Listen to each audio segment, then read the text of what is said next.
Hello, welcome to. Oh, there you are. So I'm looking at the screen here, and my webcam is there. Yes, hello, Fleur. Yes, I started early. I was a little bit.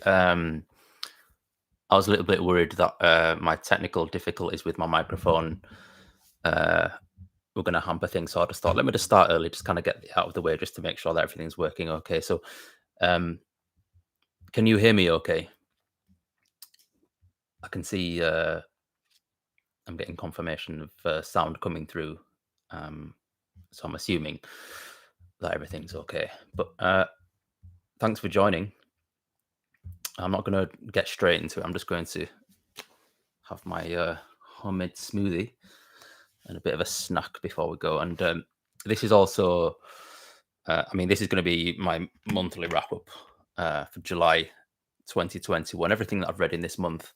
But it's also going to be a bit of an impromptu Q&A as well. So, feel free to ask any questions, anybody who's watching. If anybody kind of comes in on the stream a little bit later, that's absolutely fine. Feel free to ask any questions. I want this to be fun. See, there's 2 people watching already, so thank you. But yeah, thank you. So the audio is good, brilliant. Cool beans. For anyone who's interested, this is homemade. It looks disgusting up close, but it's strawberry, raspberry, natural yogurt, nutmeg, lemon juice, and orange juice.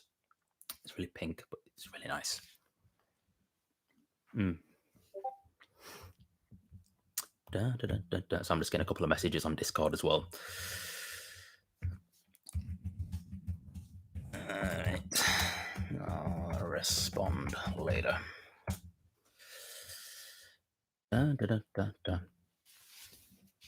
Cool. So how's everyone doing this weekend? It's lovely and cloudy where I am. Yo, it started. Yes. Yeah, I started a little bit earlier. Thanks for joining, McPuffin Muffin.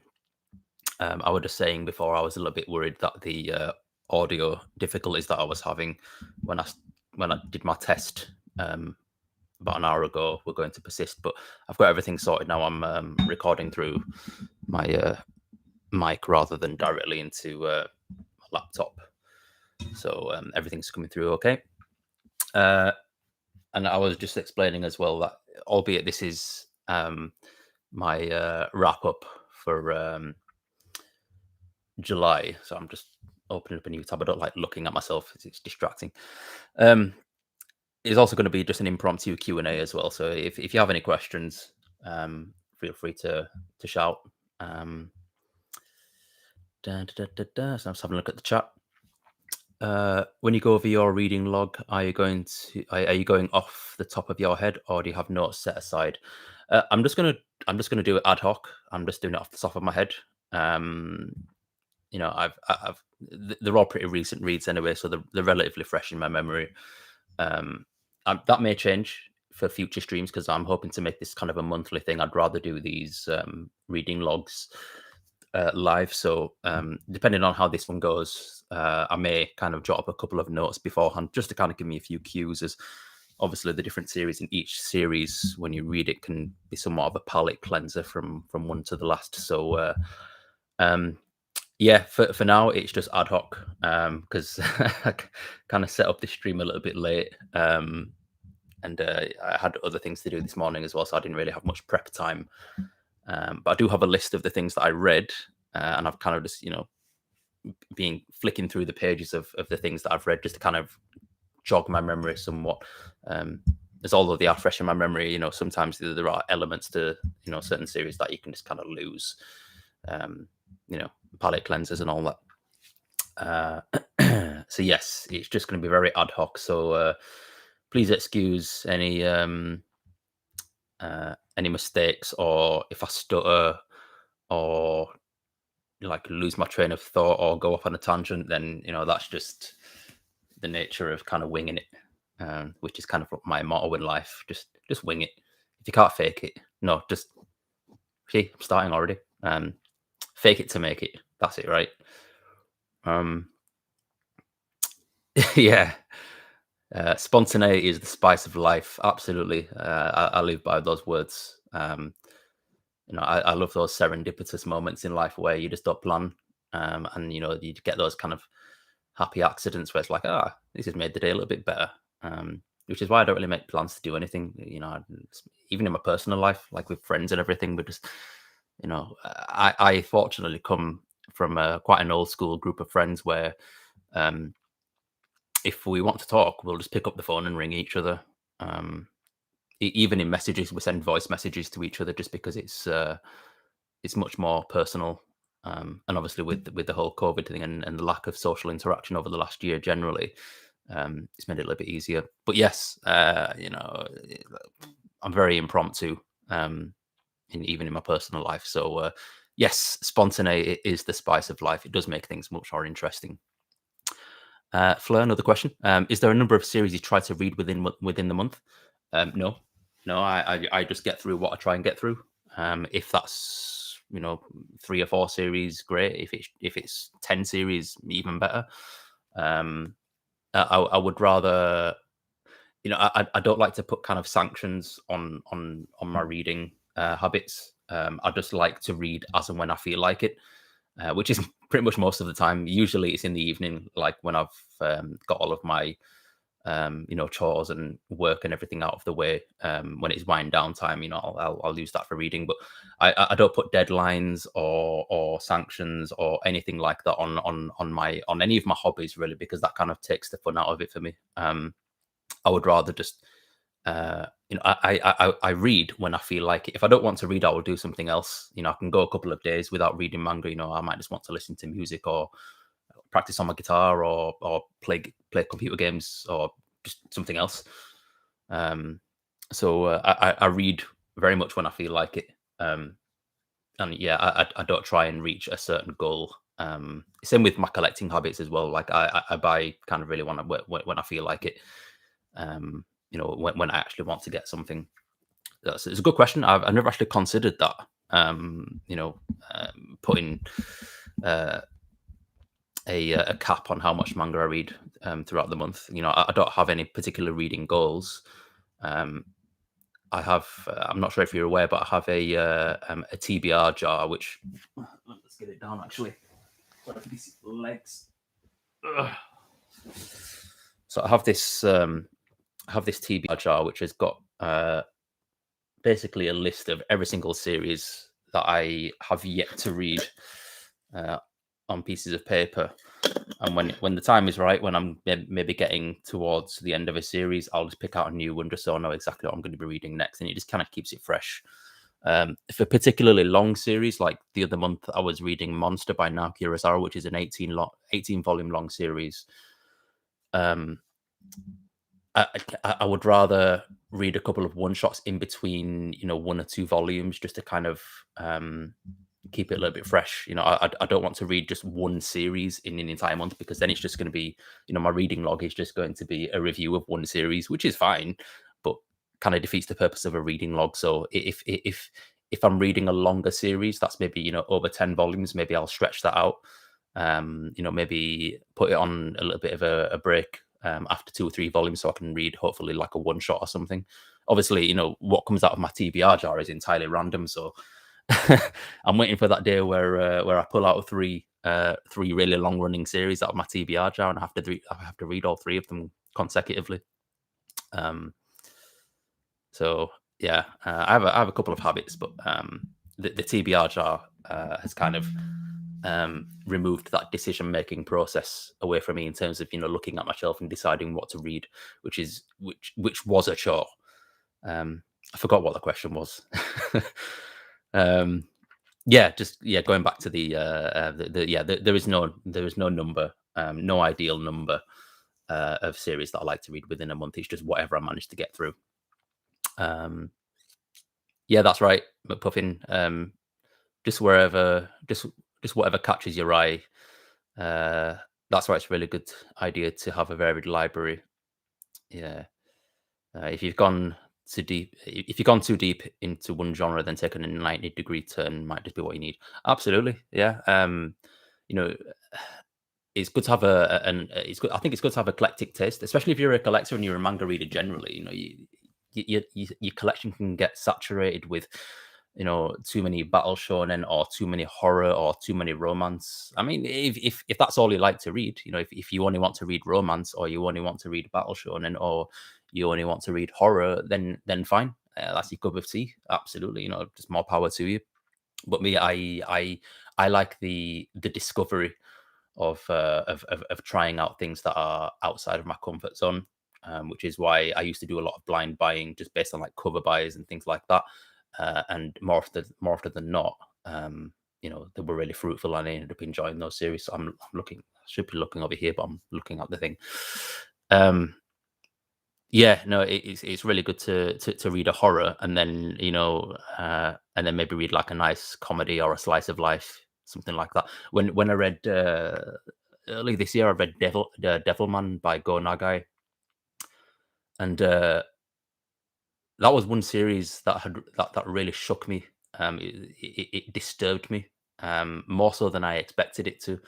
I guess I went in with somewhat of a ignorant perspective, thinking, oh well, it's an old manga, it's from the 70s. Surely it can't push the boundaries that far. Oh, how wrong I was. That series is shocking, and I was left shocked, and pleasantly so. Like I really, really loved it. But after that, like it was one of them things where it's like, I need to process this. Like I took maybe a day of just thinking about the series, and I mean, I won't spoil any of the ending or anything like that. I mean, it's an old enough series, and I don't know if the anime Devilman Crybaby has the same ending, but the ending, when you see those clickbait videos where it's like the ending will shock you, this is true. Like the ending of Devilman will shock you. It is it's no holds barred. But it was one of those things where it's like, wow, I really need a palate cleanser from this. Like, I don't think I would have been able to go into another horror manga or equally violent manga after that, because it would have just been, yeah, it would have just been too much. So I can't remember what I read after that, but it was something lighthearted because I needed it. Let's have a look at the chat here. Fleur, this will be my first time seeing your channel. As someone that has had a YouTube channel in what is considered the golden age of YouTube, what are your thoughts on current AniTube? That's a good question, and thank you. I don't think I'm not sure if you commented on any of my videos before, but if you subscribed, which I presume you are, thank you for being here. I really welcome the interaction, and I hope you enjoy my content. I would agree. I think the pandemic has precipitated people's wants and desire to pick up new hobbies, and manga has fortunately been one of those things that have flourished. It's well documented and well known now that manga is doing exceptionally well. So if we are in a golden age of YouTube, then that must be a byproduct of being in a golden age of manga. Manga sales, the industry is doing really well at the moment, to the point where smaller publishers are popping up and growing and getting a lot of fame and recognition. Like Starfruit Books, Glacier Bay Books, a couple of others. Fanfare, Last Gasp are starting to reprint things as well, which is great. Which I hope is a byproduct of the demand for people wanting to try out a new hobby, because manga is a medium. It's huge. There literally is something for everyone. Whether you're 5 years old or 50 years old, there literally is something for everyone. So my thoughts on it. I love the fact that there are more channels popping up, more people collecting, more people discussing manga. Manga is it's no longer I would argue and say that in certain parts of the world, it's no longer a niche hobby. I mean, it is still somewhat niche, in terms of the wider perspective of hobbies generally. But one thing I like as a result of this, so-called golden age is that it's not as stigmatized as much as it was, say, 10 or 20 years ago. You're not looked down upon if you enjoy anime and manga. Um, you're not looked down as just this weeb as who likes big-eyed girls and weird sexually provocative anime with girls with like big tits and everything. Anime isn't that. um and neither is manga. Obviously anime, manga, pretty much go hand in hand. um I think there's been enough exposure of anime, particularly because obviously anime is a lot more accessible, with streaming services like Netflix, actively producing and promoting anime, and obviously, the success of like Crunchyroll and Funimation. They've got their own streaming services now, so anime is just a lot more accessible, and with accessibility comes, um, uh, you know, uh, people wanting to explore more. Obviously, I think series like Attack on Titan, despite its flaws, has done wonders for how anime is perceived, because it's edgy, it's cool, it's violent, it's not over. There's nothing in that show that's sexualized. It's one of those shows that has very little fan service. Um, so I think, despite its flaws, it's done really good things for how people generally perceive anime and manga. So yeah, I do, just to kind of come full circle with the question, Fleur. I have a really positive opinion of AniTube. I mean, I don't really follow a lot of like anime specific reviewers, as I'm very much kind of like a manga guy. But even so, there are a lot of up and coming channels that I enjoy watching, that are really big in the community, that just discuss manga and manga collecting, and looking at manga that are off the beaten track, and keeping up to date with new releases from big publishers like Viz and Yen Press and Seven Seas and Kodansha. So yes, the community, the manga community, is a lot different than it was even just 5 years ago. I mean, um, I used to make content, I was making content from 2013 to 2017, and the community was very different then. It was more about like reactions to seasonal anime and weekly chapter reviews. That was the majority of the content in the manga-tube and AniTube. It was just that kind of content. Now it's different, and I welcome the change. I really do. I hope that answers your question. Let's just go back and have a look at the chat. Berserker, I think that's how you say, just BZRKR. Thanks for joining. I'm going to call you Berserker. So anytime I see your name, that's just what comes to mind. Thanks for joining. I think we've got 6 people watching now. So hello. This isn't just a Q&A. I am going to be discussing the manga I've read for this month. I haven't got there yet, but I'm just kind of doing a bit of a Q&A just to kind of get started and get the old vocal cords a-flowing. Okay, let's have a look at the chat again. Oh yeah, Ark is an OG. All right. By the way, Ark, since you had around a 3-year break, I'm curious, did the break you took reignite your passion to continue? Not really. No, I never thought I was ever going to come back. My hiatus was going to be indefinite, and my hiatus was very much like, without spoiling anything, like the last episode of The Sopranos. It just ended abruptly. Like the last video I uploaded in I think it was April 2017. It ended because my camera died. So like the video ends when I'm speaking mid sentence, very much like the ending of Sopranos, and I just never came back. So to be honest, I would have been satisfied with that ending just for the lols. But no, I think it very much was COVID. Um, I wasn't interacting socially with a lot of people at the time. I was in lockdown myself.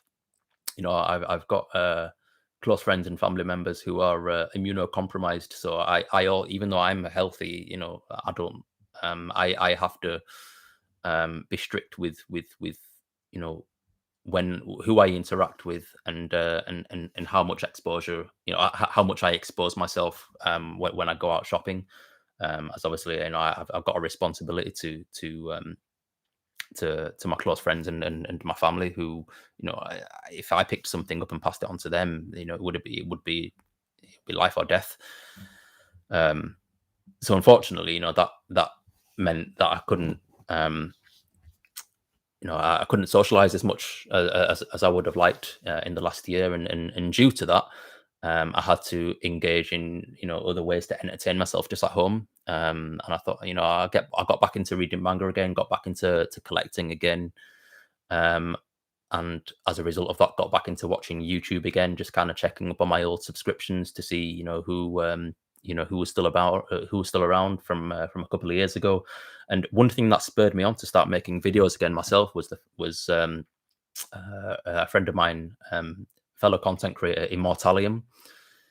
He came back off of his hiatus, and I was so happy to see him making content again. And it just brought back all the joy of being a regular content creator from back in the day. And I thought, you know what, let me just make a collection video. My hobby, my tastes, and my collection as a whole has changed vastly in the last 3 or 4 years. So let's just make a video and just see how it goes. I was bored one day, and I was enjoying watching content on YouTube, and I thought, let me get back into this. So it was just another hobby to pick up, and obviously, thankfully, it stuck. It's going to be November will be like my first anniversary back to YouTube. So and I've been pretty much uploading on a weekly, more or less. So yeah, it was really just that it was COVID and a number of other factors. Let's go back to the chat. Da, da, da, da.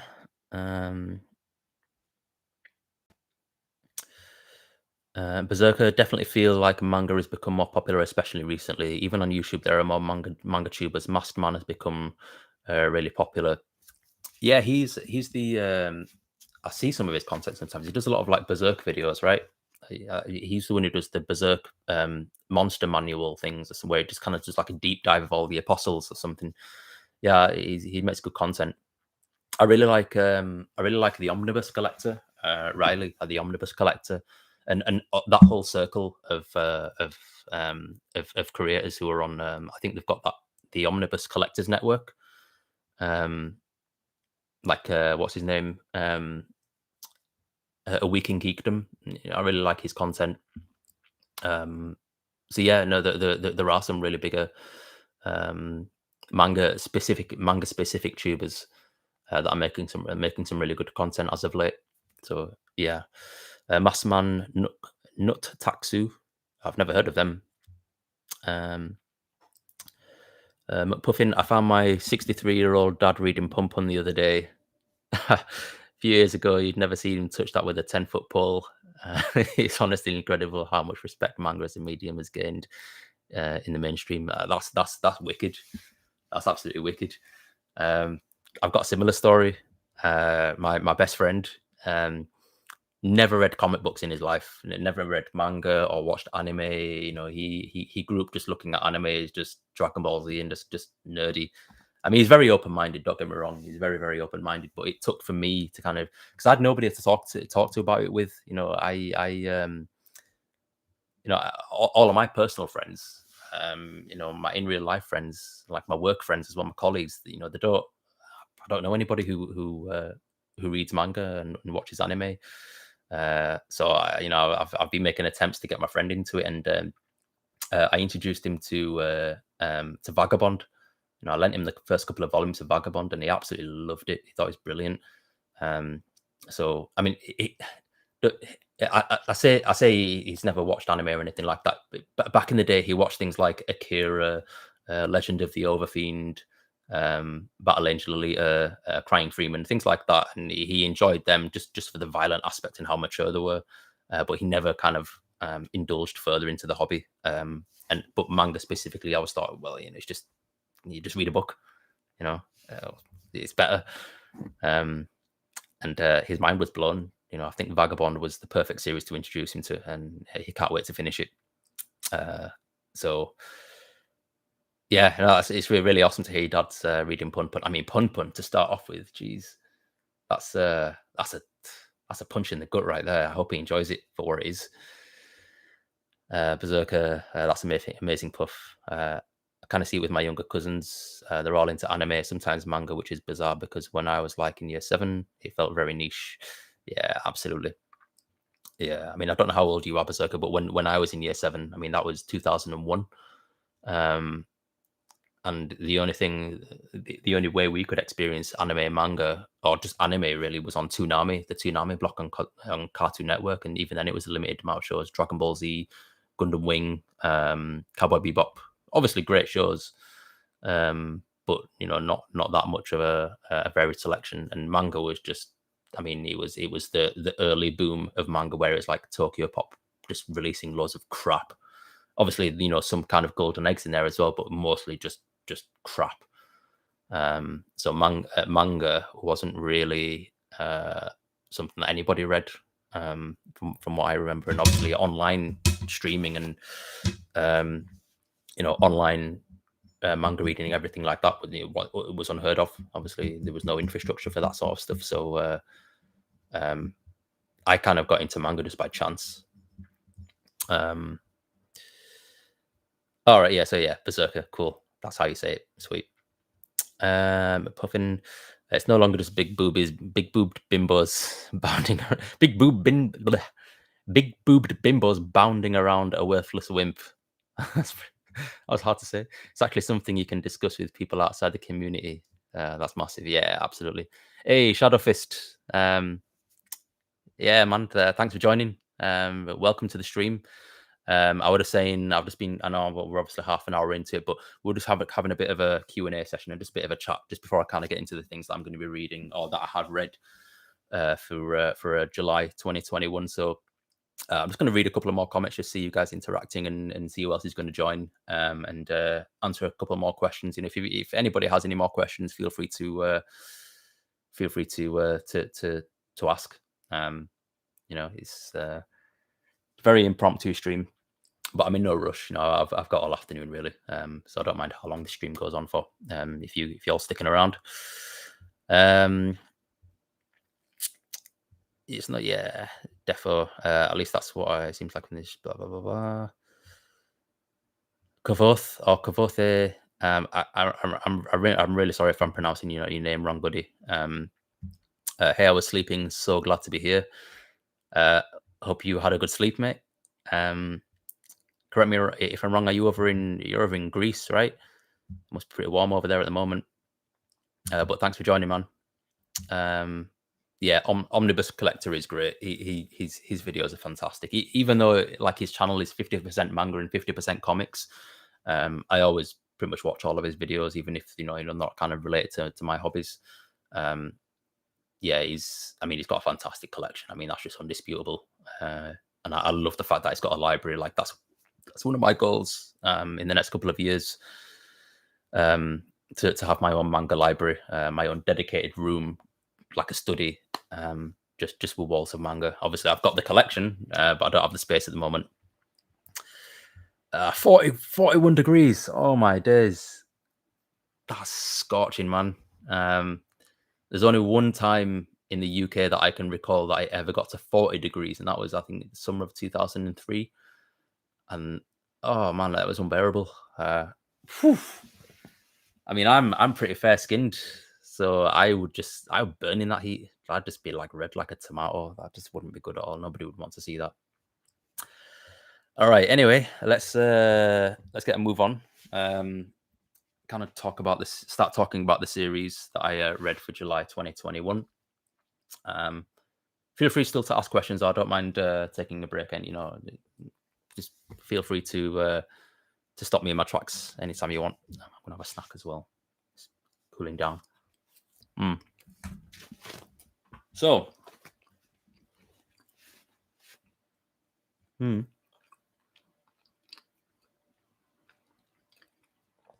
first thing I read. In fact,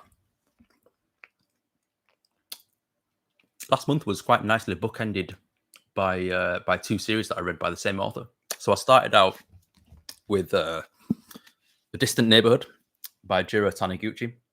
I'm sorry if this is backwards. I mean, it's backwards on my side, but it might be right way facing for you. I'm not too sure. Anyway, A Distant Neighborhood by Giro Taniguchi, and I ended up the other day finishing another Taniguchi series, which I'll talk about last.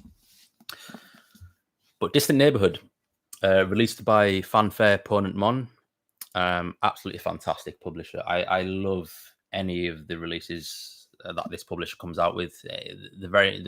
Pretty much, if they release a manga, I'm going to buy it. I own a lot of their titles, and this did not disappoint. This essentially is. Before I go into the story, I'm going to tell you a little funny story. Less a story, more of just a conversation I had with my friend. Me and my friend like to have we'd talk about anything. And we were having a conversation once about just, kind of like if you had a superpower, or if you could have any superpower, what would it be? And how would you utilize it, and why? And both came to the consensus that it would be pretty cool to be able to manipulate time, kind of like some sort of fourth dimensional being, kind of go back and forward in time and observe, what was and what will be to come, without actually altering anything, obviously, because you don't want to create time paradoxes. This sounds absolutely crazy, given that I'm going to segue into this, which you wouldn't assume that this has anything to do with time travel.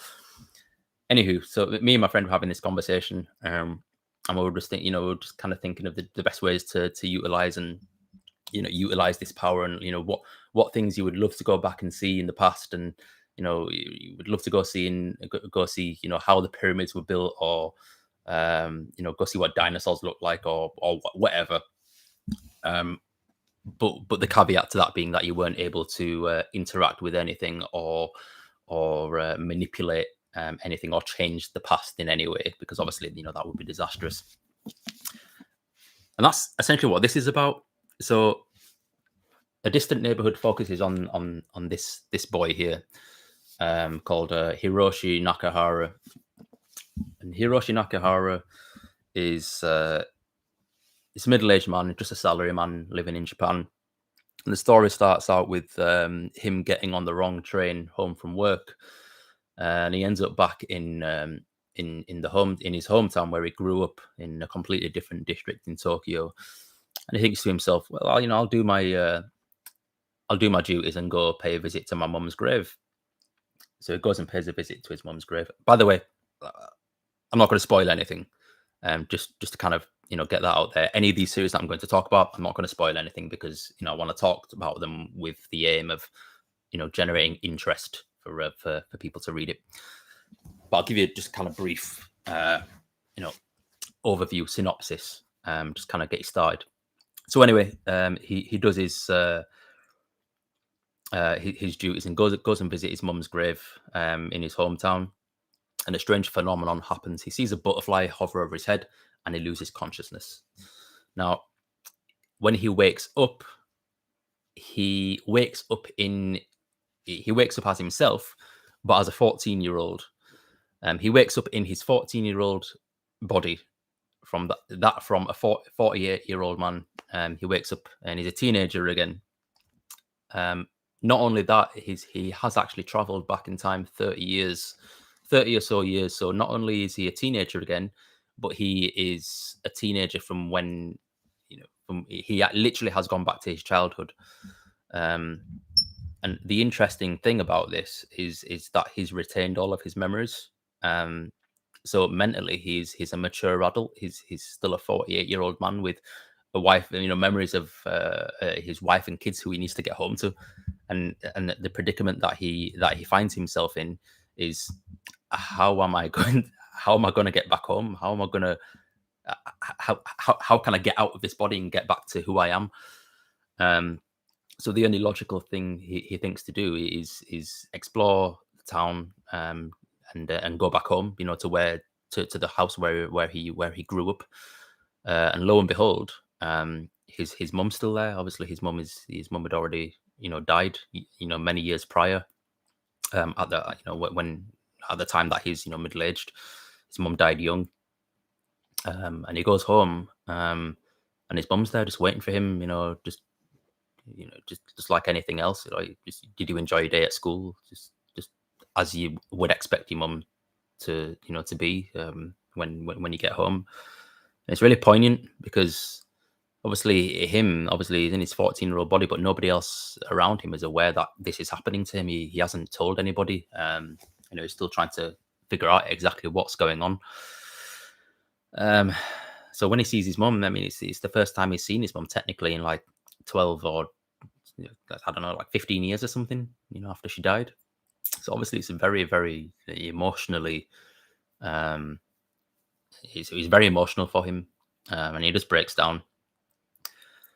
And the manga as a whole is kind of sprinkled with this overarching sense of melancholy and reconciliation with the past. I mean, this book is very much a reliving of his childhood, and trying to reconcile with the peaks and troughs of his family dynamic, and things that went wrong, because the big catalyst for his mum dying early was the fact that his father abandoned his family. His father just upped, I'm going out to go buy some cigarettes, I'll be back in 5 minutes. Never came back. I mean, that wasn't the exact situation, but it was just that his dad just walked out on the family without a word, and never saw him again, never heard from him, didn't know whether he was dead or alive, didn't know where he was. He just left. And obviously, this character, Hiroshi Nakahara, he gets an opportunity to go back and try and attempt to prevent not only his father leaving, but also trying to prevent his mother from dying of the stress of looking after two young, like him and his sister, and his ailing grandmother. She died of overwork and stress. So the book reveals things that were never revealed to him before. Obviously, he's going back in time with the mindset of a mature 48-year-old man, and obviously he has that confidence to kind of pry information out of his family by virtue of him being a mature adult. He's got that confidence to do so because obviously he knows what's to come. So he's absolutely desperate to prevent his father from leaving and subsequently his mother dying. And obviously, I won't tell you exactly what happens because I'd rather you experience this for yourself. And considering it's only a single volume, it wraps up. It's quite fast paced.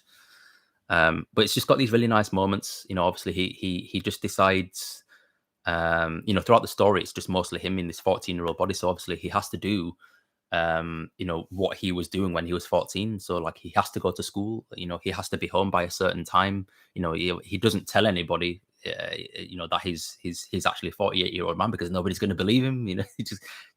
Are you ill? What's going on? So he has to, he has to live this life as a 14-year-old kid, in middle school. And obviously he's acing all of his classes, and he gets a lot more popular just because he's done all this before. So there are certain subtle changes, to the life that he lived, to the life that he's living now, and he does become worried that it will be a time paradox, that it'll create a time paradox and alter his own future. And then he starts to actually after a certain amount of time, after, weeks and weeks fly by, naturally starts worrying about his actual wife that he's left behind in the future and his actual kids. And he's like, ooh, maybe I should kind of stay on the tracks, and not indulge in my the things that I was never able to do because I was a weaker, softer kid, for fear of losing my actual wife and kids in the future.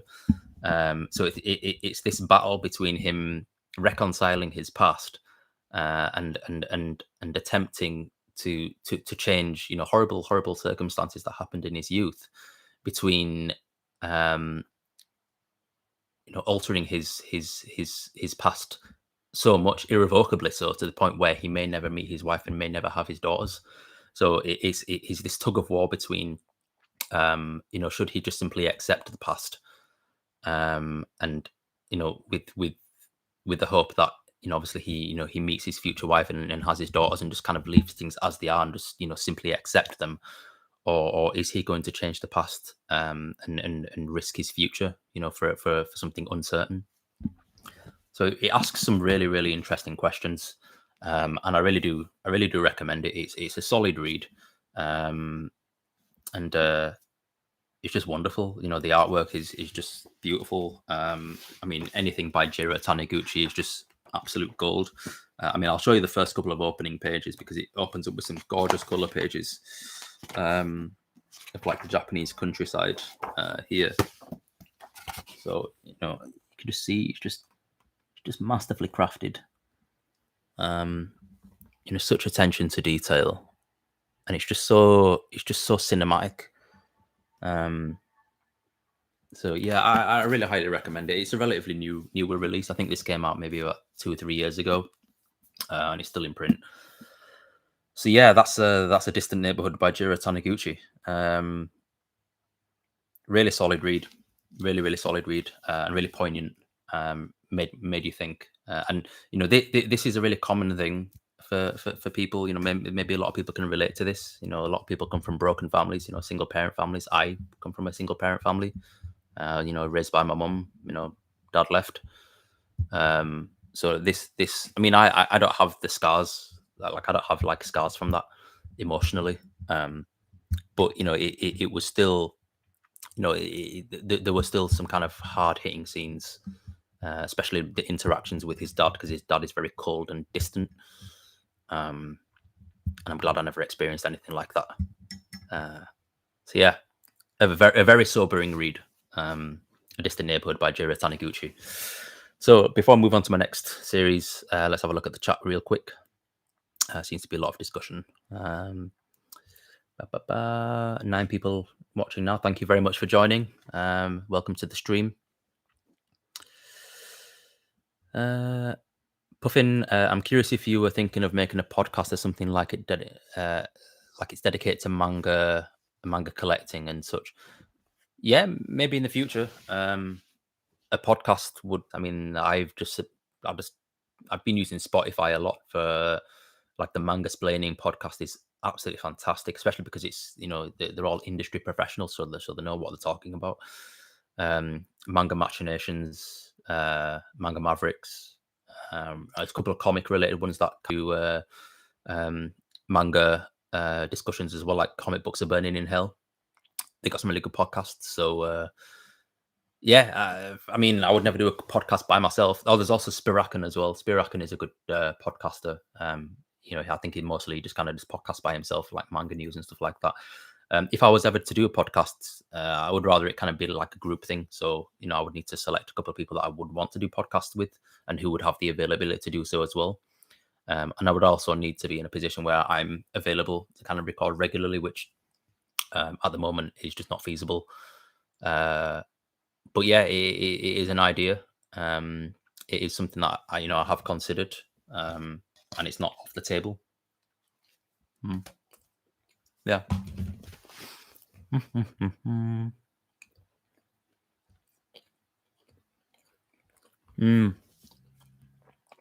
Yeah, Jiro's mangas all seem so relaxed. Yeah, for the most part. I mean, some of them are quite high octane. I mean, the last one, the last manga of his that I'm going to talk about at the end of this video was quite a departure from his usual kind of softer reads. It was I mean, I'll talk about it afterwards, but I mean, if you want a relaxing read, and The Walking Man is just ubiquitous with that kind of relaxing sort of vibe in a manga. It is catharsis incarnate. It's just pure relaxation. There is actually a specific genre. I can't remember the name of it because it's Japanese, but there is a specific genre for slice of life that gives you that kind of relaxing sort of light-hearted feeling. I can't remember what it's called off the top of my head. But I love reading manga like that. Hey, DB Otaku, thanks for joining. It's called A Distant Neighborhood. Oops, there we go. A Distant Neighborhood by Fanfare Ponent Mon. Yeah, Berserk, very compelling. It is, yes. ICR, thank you very much for joining. Do you use a specific cleaning product to keep your shelves free from insects, dust, etc.? Thanksgiving. No, I just use general kind of furniture polish. I mean, I don't really like. I usually polish maybe every couple of days anyway, so I don't really like. There's not enough dust that builds up. Because I have shelves in multiple rooms in my home. So I'm here in my living room. I've got a shelf here, a shelf in front of me, a shelf out in the hallway, and then another shelf in my bedroom as well. So I have to kind of keep on top of dusting just because it's my home. So yeah, it's just general furniture polish. I squirt the furniture cloth and then just kind of wipe the tops. I don't have a problem with like insects or anything like that. Nothing to the point where they're going to get into the books or anything. Like I don't have like termites or silverfish or any moths or anything like that. So thankfully my collection's pretty safe. Obviously I know like maybe in different parts of the world that's just you'd need a lot more maintenance to kind of keep your books free from bookworms or I don't know anything that basically eats paper. But I fortunately live in a climate where don't really have to worry about that too much. The only thing I have to worry about is sun bleaching. I mean, I get a lot of sunlight coming through my living room windows, and one of my bookshelves is facing literally, or the sunlight beams directly onto it, like around midday. So every day I put things on my bookshelves, like at the moment I'm using vinyls, just to kind of protect the books from some bleaching. So yeah, general cleaning. I keep up a regular maintenance of I've got like a dusting cloth and furniture polish, basically. Iyashike, yes, I think that's the name of that genre. Yeah. Subgenre of slice of life that's supposed to heal its readers of emotional triggers and provide support by showcasing relaxing scenes. Yes, that's it. Iyashike. I love that stuff. I mean, there's even anime like that as well, like Non Biori. I recently mentioned in a stream that I was watching. I think it was My Name is Doofy's stream. I think he was just like reviewing people's anime lists, and I mentioned that I really enjoyed Non Biori, and he was surprised that I enjoyed Non Biori. I think maybe I come across as a bit too serious sometimes, but I do love those Iyashike. That absolutely is. I love those series. Yotsuba, Iyashike, perfect Iyashike. There's one Iyashike series that I would love to get an English release. I'm pretty sure it's defined as a Iyashike, and that's a Yokohama shopping trip. Never been published in English. I've never read it before, but it's rated really highly on MyAnimeList. At one point, it was in the top 10 manga of all time. It may still be on there. I don't know. But just by virtue of it being so highly rated, it's something I've always wanted to read. And just like seeing pictures of it and stuff, it just looks so calming and cathartic.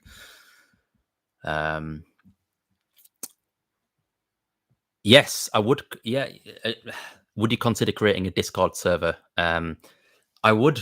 I do have Discord, as some of you will know anyway. I mean, a lot of work goes into creating a Discord server prior. Obviously with the different channels and setting up the rules and the bots and everything like that. So I would need to put aside quite a lot of time to set one up. And even then, it would be a thing where I mean, yeah, I would love to set one up basically, just because it's just more interaction. It's more ideas shared and more content shared as well. I mean, if and when I do set one up, I'll probably just kind of take inspiration from some of the Discord servers that I'm already uh, subscribed to. Um, so yeah, I have considered opening up a Discord server, but it's similarly with the podcast it's a work in progress, and I don't know when I'm going to get around to be able to do it. Laid Back Camp and Yotsuba is a perfect and are perfect examples of those. Mushishi as well. Yeah, I've watched the Mushishi anime, and that is it's just perfect. It's just so relaxing. Even though some of the episodes are quite depressing, still it still maintains that feeling of just relaxation and calmness. So yeah, Mushishi is another one. Yeah, you're right, Kavote. I would definitely have admins to kind of, to kind of help with it for sure. ICR. Have you read Phoenix Future from Osamu Tezuka? Do you know any other manga that explores topics like existence and destiny? I haven't read Future. That's volume 2 of Phoenix, if anybody was wondering, which is touted as the best volume, because I think each volume kind of tells its own story, and you can kind of pretty much read any volume and kind of pick up and understand what's going on. I would love to read it. I really, really would. I know Manga-splaining are going to be reading Phoenix Future for one of their podcasts. So if any of you listen to Manga-splaining, I think it's going to be in season 2 in the next couple of episodes. They are going to be reading that and discussing it. So I think it is available digitally. So maybe one day I'll get around to reading it. But it's one of those things that I would rather have in print. I would rather own it physically than read it digitally. But yeah, I mean, I'm patient. I'll if it never gets a re-release, then I'll just bite the bullet and read it digitally. Because I'm sure it's amazing. I've heard many great things about it. But just to answer your question, do you know any other manga that explore topics like existence and destiny? Existential manga. That's a good question. I have to put my thinking cap on for that, and maybe look at my shelves for a bit of inspiration. Children of the Sea. Children of the Sea by Daisuke Igarashi very much deals with the theme of existence and destiny for these two children, particularly that little boy there and that little boy there. Their purpose in the world. It is very much, as described recently in a podcast, it is very much a vibe. It is such a vibe, and it's one of those things that you can't just read 1 or 2 volumes and get it. You need to kind of read everything in order to kind of process and grasp it. But this very much deals with the theme of existence and destiny to a certain degree. I wouldn't say wholly, but it has those themes involved. What else, perhaps? Off the top of my head, I can't really think of anything. I mean, I'm just kind of skimming over. I would say Children of the Sea is a solid recommendation if you're looking for things like that. I'm also aware there's was it 2 Year Eternity? I mean, I haven't read that, but it's by the same author as Shuzo as A Silent Voice, and I think that's about like an immortal being, and that kind of explores the themes of existence as well. So that might be something you might want to look into as well. Mm. Mm-hmm. Eden, It's an Endless World explores those. Cool. You're very welcome, ICR. Children of the Sea is awesome. I've not watched the film. It looks beautiful. I've seen the trailer for Children of the Sea, and it looks gorgeous. The art they really captured that art style because it is a very unique art style, and it looks like it's been captured perfectly in the film. It might be one of those things that I get around to watching, but anime is so low on my priority list. Anyway, onto more things that I read this month. The next thing that I read is not for the faint of heart. If you are triggered by sexual content or perversion, fetishes, kind of disgusting like bodily fluids and things like that, if you're triggered by that, then you might want to pause it. I mean, I'm not going to show any artwork because obviously I would just YouTube wouldn't stand for that, but obviously I will talk about it. And that is I read Super Dimensional Love Gun by Shintaro Kago. This is the first manga by Denpa that I bought. And this is just it's just bizarre. I mean, it even says it on the cover, bizarre manga artist Shintaro Kago's Pretty Girls collection. This is just effed up. It basically, I mean, there's nothing sequential about it. There's no story in it at all. It's just a series of kind of short chapter stories, episodic vignettes, exploring really unusual, perverted or morbid themes. A couple of examples being the most absurd and most triggering example was a chapter where a group of girls are having a competition to see who can get the most abortions. So they're just going around sleeping with anyone willy-nilly and trying to rack up the most abortions for like clout against each other. And the sickening thing about it is that the aborted fetuses, they wear them like decorations and like kind of style them in their hair and stuff. It's fucking mad. It's insane. It literally is insane. I mean, I was prepared somewhat for what this was going to be because I've read similar things. I mean, this is what's called eroguro manga, so erotic grotesque. And I mean, I would even say that's an understatement. It is very tongue-in-cheek. It doesn't take itself too seriously. I mean, you can tell it is very self-aware because the stories are just so bad, but in a fun way. And the characters are just so stupid. There's another one where it deals with this yokai. It's got this spin on this yokai in Japanese folklore. And it's basically, I don't know what the name of the yokai or monster is, but basically it's a girl that whenever she climaxes during intercourse, her head pops off. But not only does her head pop off, all of her guts and entrails are attached. So she's just this disembodied head with like guts hanging out. It's insane. And she's trying to find a boyfriend because each boyfriend that she's with, obviously, when they get down, they don't know that she's this yokai, and they obviously they freak out when they see a climax. So there's like a running gag where each boyfriend that she gets just jumps out of the window, literally, and she just try to find someone like who's similar to her. So that's another funny one.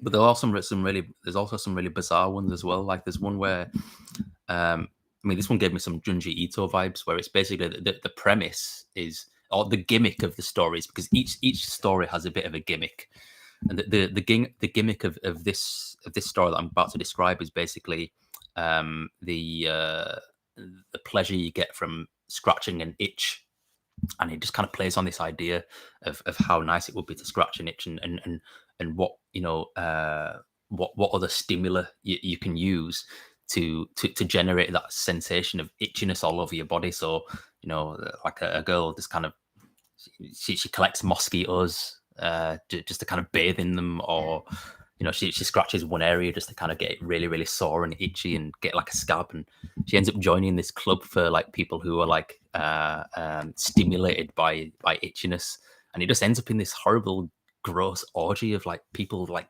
flaying themselves with their nails. It's just disgusting, and this manga is just all about that. It's just gross. It's gross out, tongue in cheek.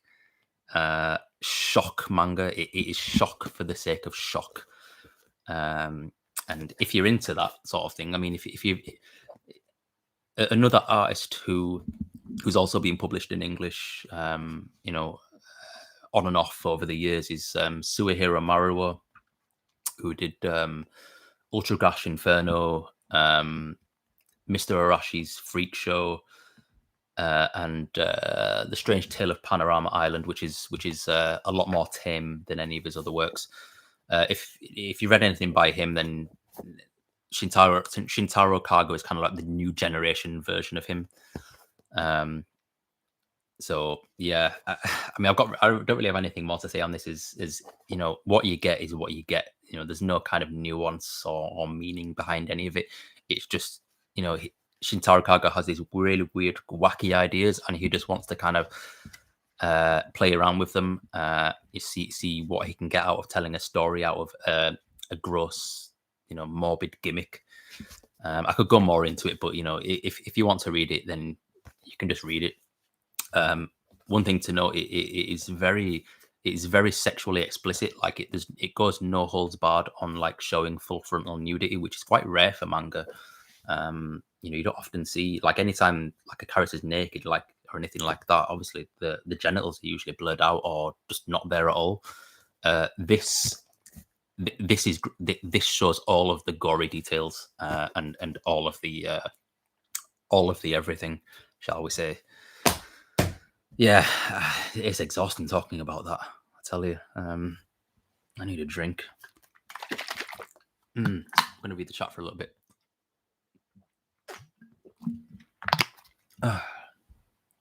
I'm sorry if you just joined while I was talking about that. Puffin, what about Buddha by Tezuka? That kind of fall in that niche as well, wouldn't it? Is that in terms of existence and destiny? Yeah, absolutely. It's a fictionalized biography of Siddhartha Gautama, obviously the founder of Buddhism. Buddhism being less a religion and more a way of life, a life mantra. The importance of non-violence. So yeah, I would absolutely say that, because the story sets out from the very first volume that this boy has been born to fulfill a role for mankind. He's this messianic figure who's supposed to save mankind from the follies of itself. Very much akin to Jesus, or Zoroaster. He's a messiah, a divine being in the vessel of a man. And it very much, it deals with the quandary of human existence, and the purpose of man, the purpose within the individual, the circumventing the ego in order to think, in order to better mankind, and the Buddha ultimately finding his destiny as well, and the destiny of his disciples who carry on his will after he dies. So Ida Rengel, thanks for joining. And yeah, sorry, I'm just getting to your comment now. You're probably gone already, man, but thank you for joining. So yeah, no, good to see you around. He did actually ask a question. I'll get to that in a second. Puffin's got another question. Have you heard or read any manga that deals with fishing as a sports manga? Maybe. No. Never heard of any manga to do with fishing. But I mean, the manga that we have over here in the West is but a fraction of the manga that exists in Japan. We have probably 0.1% of the manga that's been released in Japan. So there probably is a manga in Japan that has to do with fishing as a sport. I couldn't think of anything more boring, to be honest. I'm not a big fishing fan. Ederangel asked, what are your thoughts on sports manga? Admittedly, I haven't read... Oh, God. I'm crossing my legs. My legs are dying. Admittedly, I haven't read enough sports manga. The sports manga I do have, Real, I've read one volume of that. It's one of those genres that I've really slept on. There is one sports manga that I really, really, really do want to read, and that's Cross Game by Mitsuru Adachi. It's a baseball manga. I think it was released by Viz in omnibuses a couple of years ago, and it's only 8 volumes, but it's supposed to be really, really good. But I'm genuinely not a big fan of sport anyway, so that's probably why I've slept on it. Things like The Prince of Tennis really never appealed to me, even though it's like a shonen kind of sports manga. I've always thought tennis was really boring. Eye Shield never really appealed to me because I've never watched American football, or just football. Most of you guys are American, so you just call it football. What others are there? Slam Dunk. I used to play a bit of basketball, so that if anything would appeal to me, it's Slam Dunk. I've also played a bit of Rounders, which is similar to baseball as well, which is why Cross Game appeals to me. But no, regrettably, I have slept on sports manga. I don't have enough of it in my collection. In fact, I probably only have Real. I really don't think I have any sports manga, which is quite embarrassing considering, I like to pride myself on my eclectic taste. Berserker, haha, Shintaro Kago's art is insane. It really is.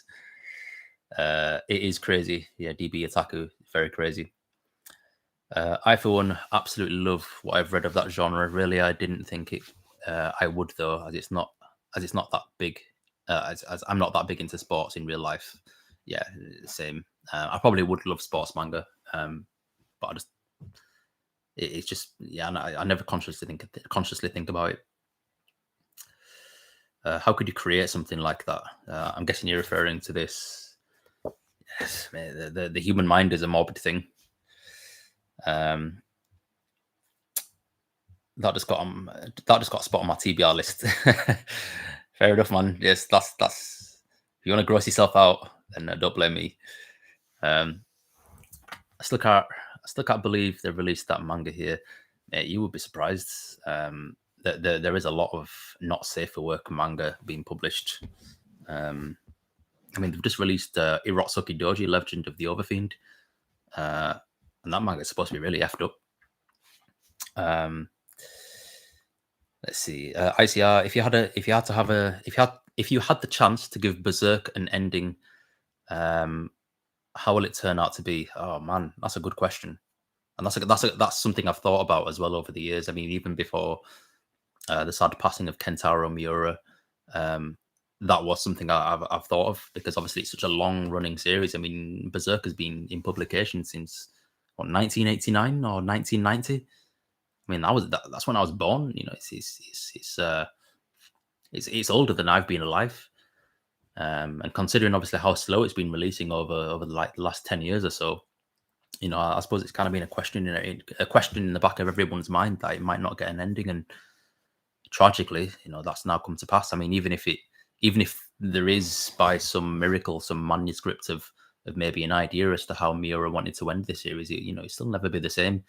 And even if his assistants managed to pick up the series as well, again, it wouldn't be the same, because it's not Miura's masterful storytelling. It doesn't have the character the same attention to character nuance that Miura gave it. And from what I understand, Miura was very strict with who he would choose as his assistants, and he would train his assistants up before he even allowed them to work on his manga. So he'd hire assistants. Again, from what I understand, I'm not entirely sure about this, but he would hire his assistants, but then they wouldn't even be able to work on the manga straight away, because they would need to get up to his level, like his standard of craftsmanship in in the artwork. So he was in a league of his own. He very much was a manga god among men. So just to answer the question, if I could end it, or if I could envision an ending, what would it be? I mean, you consider Guts, what he is capable of doing as a man, going up against a god. I mean, Griffith is a god. He's not of this realm. He's beyond. He crossed the line, of human comprehension. I mean, we can't begin to comprehend what he's capable of. So I mean, obviously, I understand from where it got to up in the story. It got to a point where they'd resolved everything they needed to resolve on Elf Helm, I believe it's called, Elf Island, because they were taking Casca to undo the psychological trauma to restore her mental faculties. So after that, it very much is dependent on what both Guts and Casca want to do. Obviously, this is a revenge tale for Guts, but half of that as well was also trying to find salvation, and restore Casca and rescue Casca.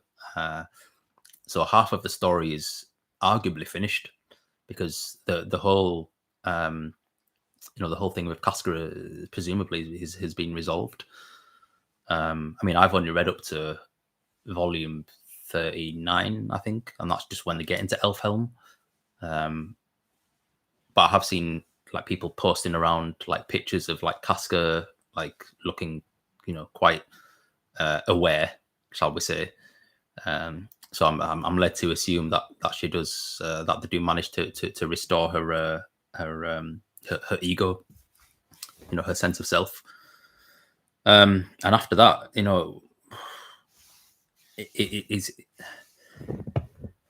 one thing I liked about Miura is that he never did anything that was by the book or expected. I don't think it's expected that the story should go in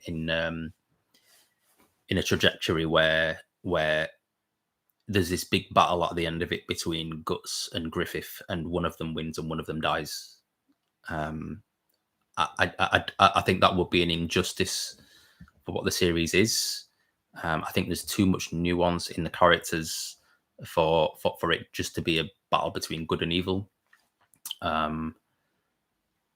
mean, Griffith has obviously become this savior, again, a messianic creature who exists in this world now and has managed to unify the world of men and the world of demons, and they all work in unison.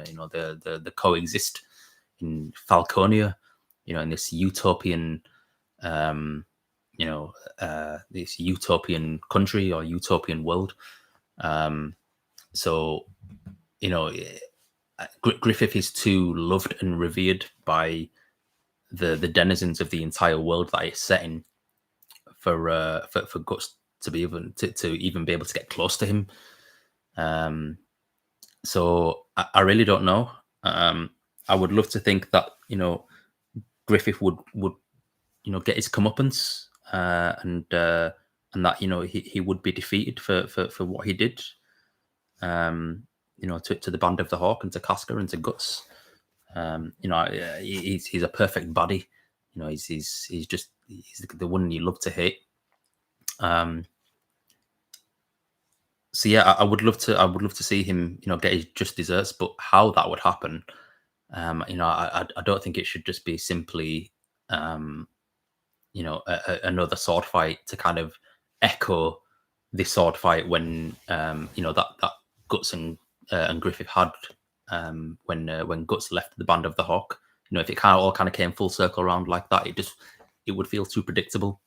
So I don't really have a good answer for that question because I'm not Kentaro Miura and I'm not a masterful storyteller. Maybe ask me again in a couple of years once I've pondered on it more, and because I'm sure there'll be like lots of fan fictions and everything like that. That kind of, I mean, I know they've done that for years with Game of Thrones, where everyone's kind of predicted the ending and kind of brought about like fan kind of theories, and same with One Piece as well. There was a really awesome One Piece fan theory that kind of speculated like what the One Piece exactly was. I won't reveal like the theory. It's, just look it up. It's like a really popular One Piece theory, and it really kind of put into perspective, what it potentially could be.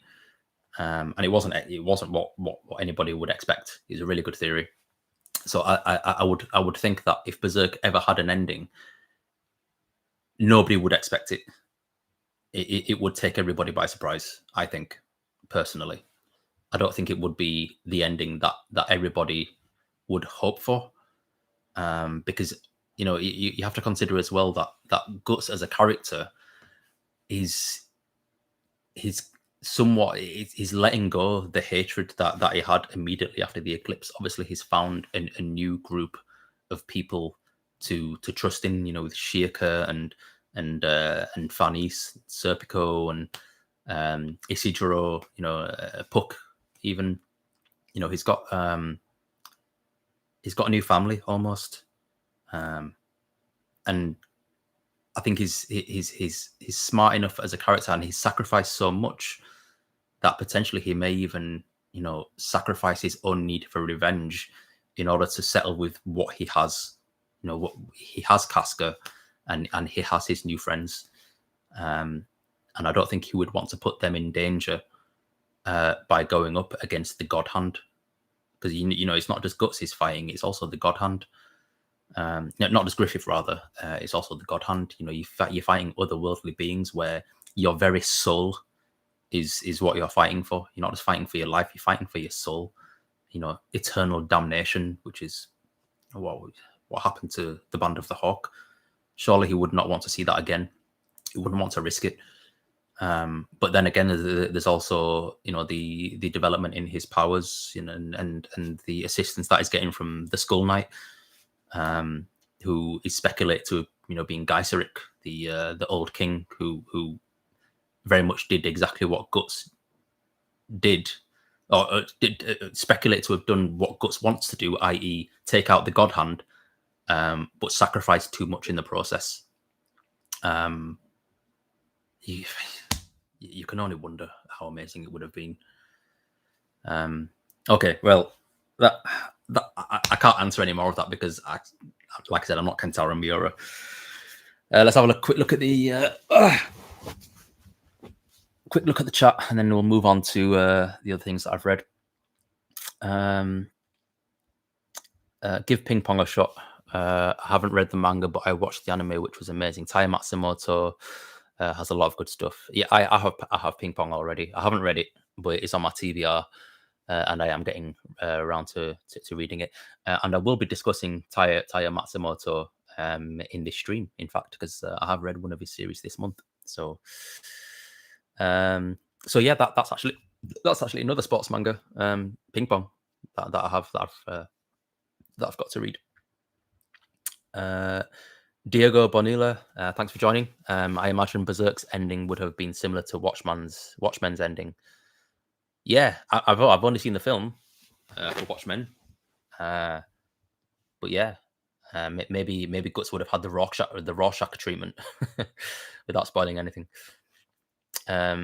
Watchmen's ending is phenomenal and unconventional. I agree. I would imagine Miura would go for something along those lines rather than final battle like it's Harry versus Voldemort. Yeah, but Berserk is just too.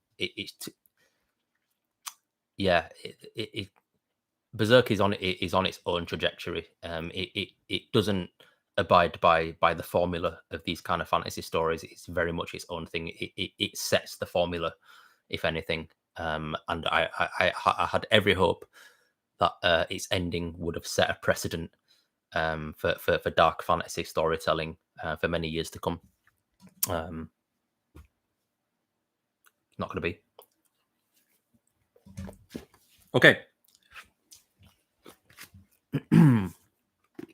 Similarly with Super Dimensional Love Gun, next thing I read was Velveteen and Mandala by Giro Matsumoto. This is an older vertical release. And this has been something that's been on my wish list for years, and I just decided to bite the bullet. It's a single volume. It's just a one and done story. Did I like it? No, no, not at all. I thought it was shocking for the sake of shocking, but it took itself seriously. It wasn't. I mean, there are elements to it that are tongue in cheek, but I think the mangaka didn't really seem to know what he was doing in terms of the story that he wanted to tell. It's got this really interesting world that just isn't really explained at all. And it's basically it centers around the titular Velveteen and Mandala, these two high school girls, and they live on this field, like in like a certain metropolitan area in Tokyo, a field that maybe has some kind of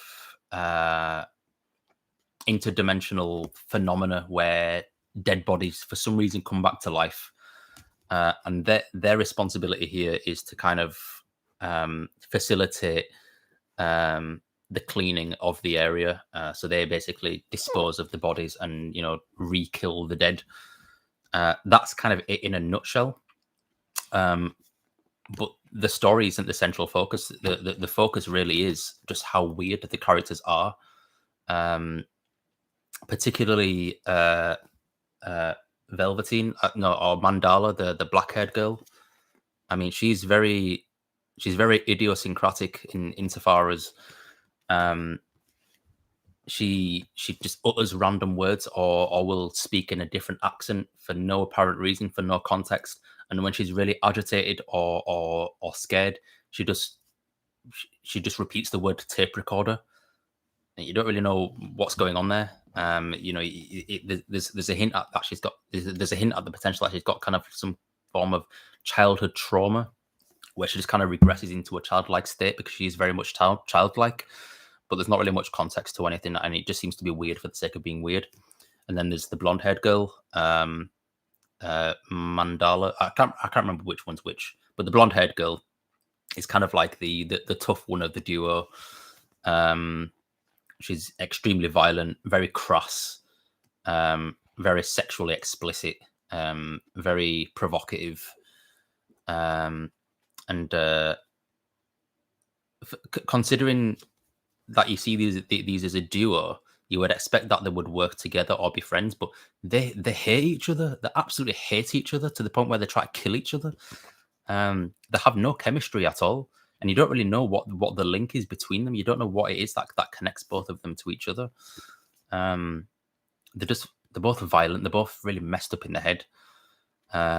And they're both in this really unusual situation where they're taking out dead bodies in this specific patch of land where bodies just fall out of like airplanes. So you see on the cover here, there's like an airplane, and that airplane continuously, like every day, like drops bodies onto this field. You don't know what's going on. You know that there's some kind of war going on, like Japan's at war, but you don't know who with or why or what these airplanes are, where these bodies are from, who these bodies are, what are they victims of. Why are these two girls tasked with cleaning up this area? Why is this area the only place in Japan where the bodies come back to life? There's so many unanswered questions and nothing that gets explained. And it just seemed to be maybe an excuse for the author just to kind of play around with an idea, but not really flesh it out that well. Yeah, I didn't enjoy it. I don't regret reading it because it's interesting and to a certain degree, and the artwork it's got this really nice kind of sketchy artwork, not too dissimilar from Daisuke Igarashi, who I mentioned earlier.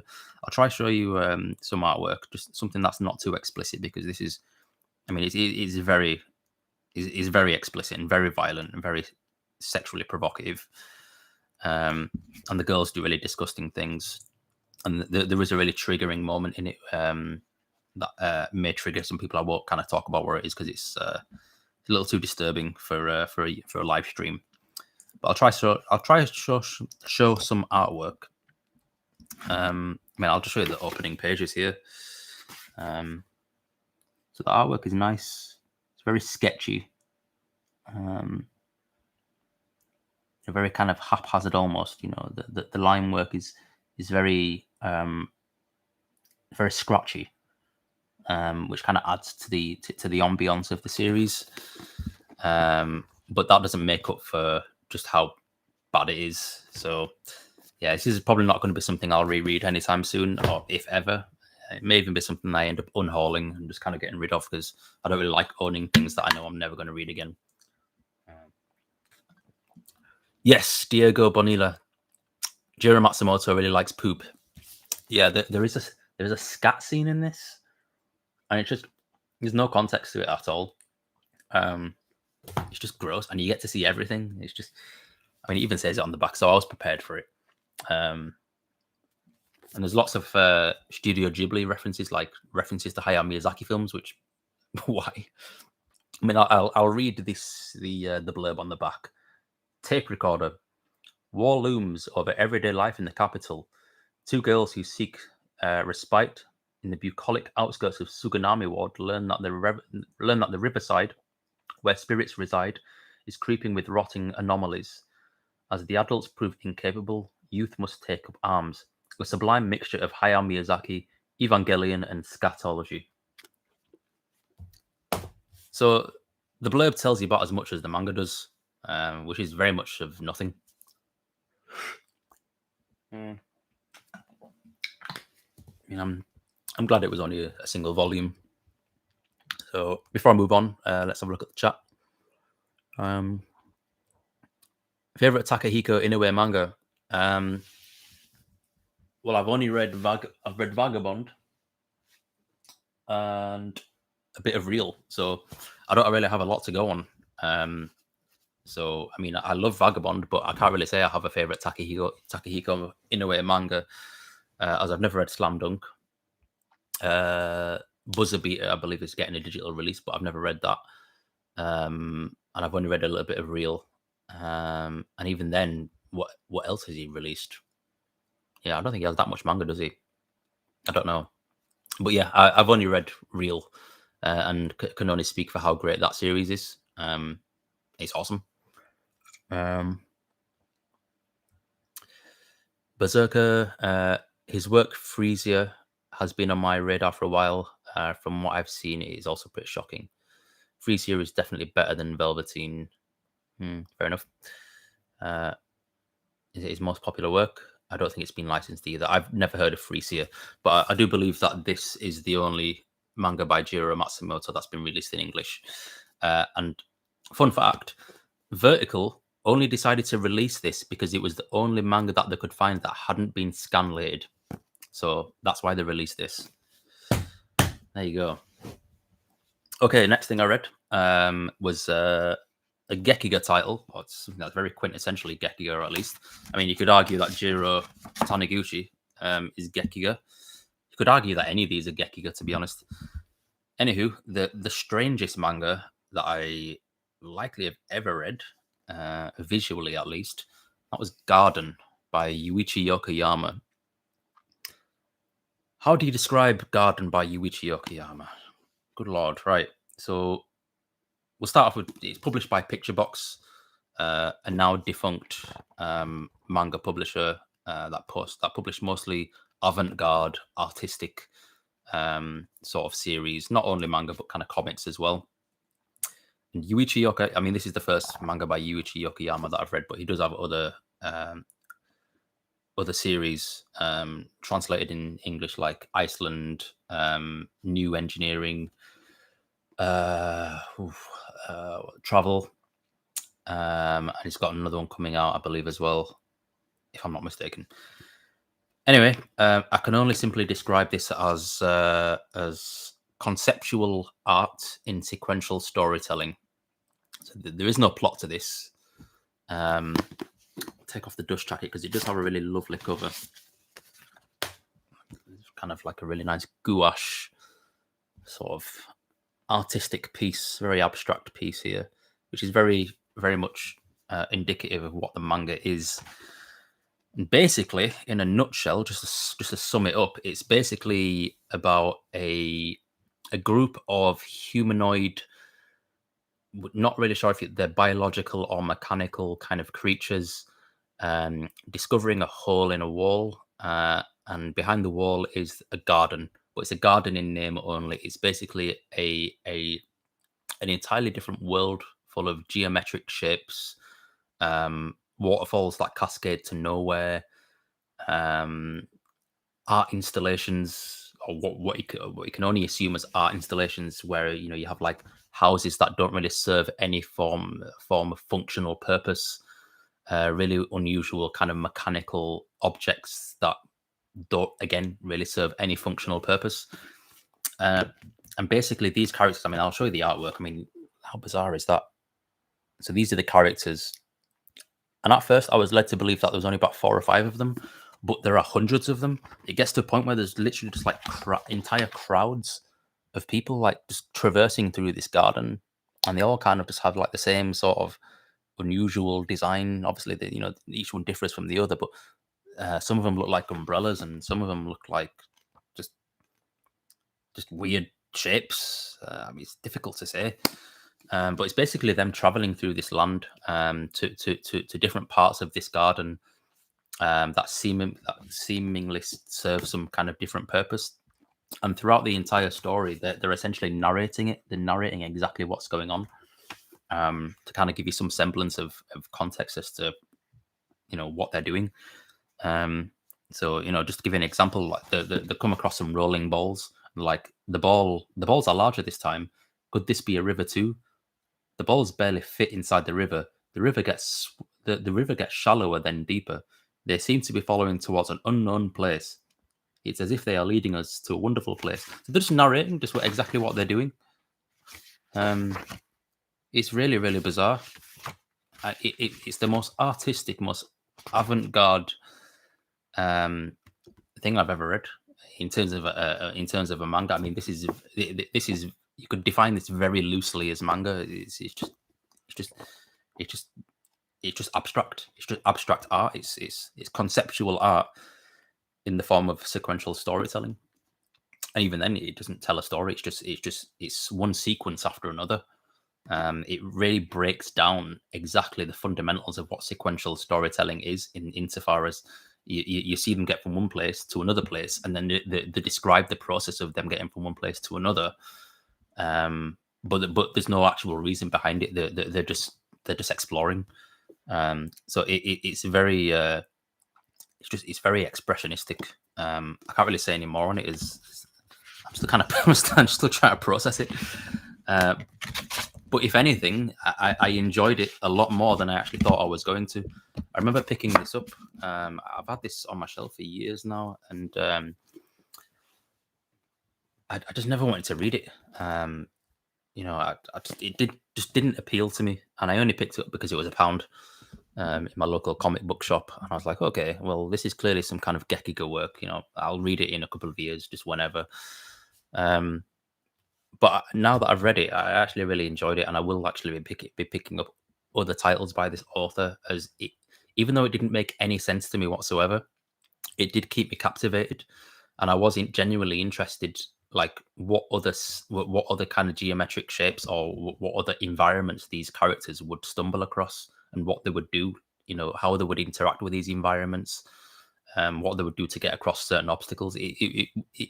For how little sense it made, it was interesting, and it did captivate me to a degree. Okay, cool. I know we're like an hour and a half into this. Thank you very much for sticking with me. I've got 2 more series to discuss, so hopefully wrap up in maybe the next half an hour. Get maybe to a nice even 2-hour mark. But let's have a quick read of the chat. See what y'all are saying. Da, da, da, da, da.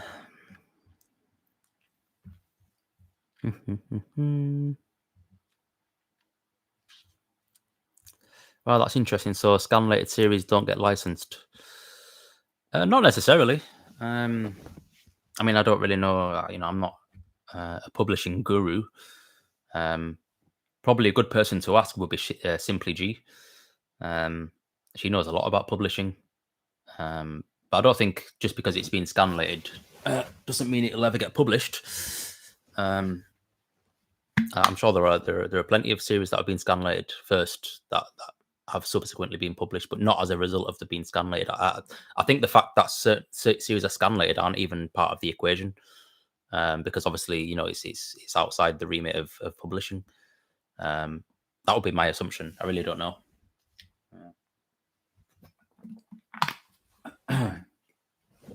Okay, what else did he say? I wish we could get Garden and other Yokoyama works, but all the earlier Picture Box works are so expensive. Yeah, yeah, they're all out of print. Picture Box is no longer in business, unfortunately. They're defunct. So anything that was released by Picture Box, whether it be Garden or any of the manga they released under the 10-cent manga imprint, you have to fork out collective prices for. So it's a shame. It's a real shame because they were a really promising publisher, and I regrettably didn't manage to pick up enough of their titles at the time. Favorite Shigeru Mizuki title? Good question. I've read so far only Nanonba and Onwards Towards Our Noble Deaths, and out of the two, Onwards Towards Our Noble Deaths was by far the most enjoyable read. Enjoyable, probably not the right word given how harrowing it is, because it's ultimately a semi-autobiographical story about Shigeru Mizuki's time in the Japanese Imperial Army and the time he served in I think it's set in Papua New Guinea during World War II, and it's basically the fighting and the really fighting their own endurance in the horrible the inhospitable jungle that they're stationed in. They're getting attacked by crocodiles and succumbing to malaria and things like that. It's a horrible circumstance. It's very much a cautionary tale on blindly following your superiors into war. A very poignant read. I mean, I don't come from a military background. I don't have any family in the military or anything like that. So maybe I don't have a horse in the race, and I don't have that patriotism for my country. But still, it was a very sobering read. Considering that people actually lived this. Whether they were right or wrong. It's all soldier boys are made of clay. What else is in here? Yokoyama is going to be in the new Galeolia. Yeah, he's going to be in Galeolia 3. Yeah. Really, really happy to hear that. Message to Adolf, a good gateway to Tezuka. It depends what you're looking. It depends what you're looking for, because Tezuka has a really eclectic mix of stories that he's told. He pretty much told stories in every single demographic. He created shoujo manga, shonen manga, seinen manga. I'm not sure about josei manga, but he's created series in many different demographics and also genres. If you consider things like horror, detective mysteries, fantasies, adventure stories, political thrillers, as Message to Adolf is. I would say it's definitely accessible considering its recent reprint, and it generally it's quite cheap for what it is. You can see it there on my shelf. I would say that if you are into deep political thrillers, that kind of question the morality of war and kind of explore the idea of conspiracy theories, then yeah, I would say it's very accessible. Because it very much does tick those boxes. If you're looking for something like that, you're looking to read something very serious and very, deep. Then yes, and as well, if you're also interested in World War II, espionage, the kind of things that you would probably see in the Cold War that happened after the Second World War, then yeah, I would say it's very accessible. But accessibility is only really defined by what it is that you're looking for. So if that's what you're looking for, then yeah, I would say it's very accessible. ICR, what made you decide to name your channel ArchAngel Manga? Oh man, you know, I often think I wish I thought of a better name. You know, over the years since naming my channel, I've thought of so many much better names that fit the theme of what this channel is. But it's too late now. I've had this name for long enough, you know. So I just, you know, I have to stick with it. But ArchAngel doesn't relate to anything that's manga related at all. I just so happened to be playing Mass Effect 2 at the time that I started making videos. And Garrus, the Turian character, is referred to as ArchAngel because he's a sniper. And I thought his character was really cool. Yeah, Paradox, you've got it right there. Welcome to the stream, by the way. You must be quite an old viewer of mine because I may have discussed this before. But yeah, that's where I got my name from. It's very haphazard. You know, I just took the name and then put manga on the end of it. Just, I really wish I thought of a better name. I'll put more thought into it.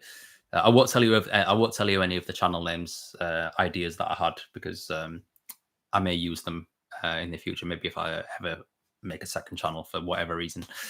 Bakamatsu, hello. Thank you very much for joining. Welcome. I'm going to be here probably for another half an hour or so. And I was basically just discussing all of the series that I've read for July 2021 and taking a couple of questions, just interacting with you all in the chat. So if you have any questions, feel free to ask. You've got me for the next half an hour. Or thereabouts anyway. I've got 2 more series to talk about before we wrap up, so I'm still going to be here for a little while longer. GM, Messages to Adolf ordered. Didn't know there was a reprint. Volume 2 was like 50 quid. Very good, man. Yeah, it was reprinted for one reason or another. I think just based on its infamy in the community. It's very sought after. So you can get the volumes for, you know, each volume for like £15-20. So yeah, I hope you enjoy it. It's a very, very, very good read. Talking about Mass Effect, any interest in the Legendary Edition? Yeah, I'm very interested in that. I mean, as with my manga collection, I've also got a real big backlog of games to play as well. But gaming isn't as big as a hobby for me as manga is. You know, I can kind of dip in and out of it. But the Legendary Edition for sure. I've never actually played the first Mass Effect, which is something I always wanted to go and play. Because I was so captivated by the second game. I loved Mass Effect 2, and I was always interested to know, you know, why, you know, what happened to the Normandy, like why did Shepard get left in space, you know, to fly into a planet and need to be rebuilt. So you know, I was always interested in what led up to that, and you know what the events were in the first game. So the Legendary Edition is, I mean, it's got the third game in it as well, and I think it's the third game that's kind of put me off from getting it because I heard that the ending was just so bad and so rushed. But you know, I will get around to it. I kind of got a bit bored of the Mass Effect kind of formula after playing Andromeda, or playing some of Andromeda at least, because I never finished it. I just really didn't enjoy playing that game. It felt like a subpar version of 2. So from then I haven't gone back to Mass Effect as a franchise, even despite like my love of like the lore and the universe that it's set in. But yeah, backlog. Yes, it does live with us. I actually like having a backlog, particularly with my manga, because it always gives me something to read. That's why I like to be ahead of myself when it comes to purchasing things. Like I always like to have a constant backlog, because then my collection still feels very fresh and new, and it makes it enjoyable making these monthly videos as well. Yeah, no problem, Puffin. Thanks for joining. Thanks for sticking around. I'll catch you on the flip side, man. Take it easy. Enjoy work. Kavote, I couldn't finish Mass Effect 1 for the sake of me. I just couldn't like the game. Fair enough. not for everyone. Yeah, always something to look forward to in the backlog, definitely. And on that note, let's talk about the best thing, in my opinion, that I read for this month. Even better than A Distant Neighborhood. And I'm going to show one volume here because it was a 6-volume long. It's a 6-volume long series, and I'm just going to show you the last volume, so I'm not going to get all of them off my shelf. And that was Sunny by Taya Matsumoto in these beautiful hardcovers by Viz. I was very lucky to pick these up when I did because I had the first 2 volumes on my shelf for years, and I held off on buying the rest of the 4. And I think this is unfortunately going out of print now. So I was very lucky to pick up the rest of these when I did. But this is a beautiful series. It's a very, very, very, very beautiful series. And I dare say my favorite Taya Matsumoto manga out of what I've read. For reference, I've read Tekkon Kinkreet, Go-Go Monster, Blue Spring, and Cats of the Louvre. Yet to read Ping Pong, but that is on my shelf. And I haven't bought number 5. That's just been released. Number 5 has just come out. Out of everything that I've read, this is by far my favorite. I loved this. This was incredible. It's basically a semi-autobiographical it's autobiographical very loosely because Taya Matsumoto himself doesn't feature as a character in this series, or at least it isn't explicitly stated. But basically, Taya Matsumoto, just to give you a bit of background, was an orphan. He grew up in foster care, and I think he grew up in an orphanage. And he's taken a lot of his life experiences growing up and supplanted them in this story here. So this is basically a story about children growing up in an orphanage called Star Kids Home. And it's set in the 70s, so probably around the time that Taya Matsumoto was a youngster, like maybe young adolescent, and living in foster care. And it basically centers around a group of kids. There's no particular main character per se, other than maybe Shiro or White. He's just called White, or Haruo. I can't say his name. Was the kid with white hair. And it basically follows each kid just in daily life. It's very slice of life. Them kind of coming to terms with the different reasons as to why they've become orphaned, whether that be, your parents have died, your parents abandon you because they don't want you, your parents are drug addicts and simply can't look after you, or your parents are abusive and, you've been taken off them. So these young kids, most of the kids are like primary school age or elementary school age, so maybe like 9, 10. So this is very much told from a child's perspective. And despite the various behavioral issues, the trying to reconcile the early development of mental health within some of the children, they still very much try and live fulfilled lives and get as much fulfillment as they can out of their childhood, and that is there's the metaphor of the story is the titular Sunny. So Sunny is a Nissan Sunny. It's a car that is it's a derelict, broken down car that is like in the garden just behind the foster home. And all the kids of the foster home kind of congregate in there just to kind of either relax, hang out, or play. Like Haruo, the main kind of kid, he sees himself as like older than his years, and he often kind of plays in the car. And the kids basically use the car as like kind of like an escape mechanism. And the metaphor being that it's a car that you can use to journey to places that you've never seen before and progress with your life. But this car doesn't work. This car is stuck there. It's kind of like a metaphor for the kids. So their lives kind of revolve around the various interactions that they have with each other. The various kind of games and stuff that they have in this car. And it really explores the kind of backgrounds of each kid. why they're in foster home, how best to prepare them for their future as they're coming into adolescence, their experiences in school, and kind of comparing themselves with children who have parents in their lives. The kind of jealousy and heartbreak that have of seeing other children with parents, the kind of stigmatization behind orphans. In the mind of adults, there's a lot of stigma attached to being a foster kid. People worry that there's certain instances in the series where ignorant adults don't want their children to play with some of the kids from the home because they think they'll be a bad influence, just simply because they might have some behavioral issues, or they don't have parents to kind of guide them. It really is a tragic story.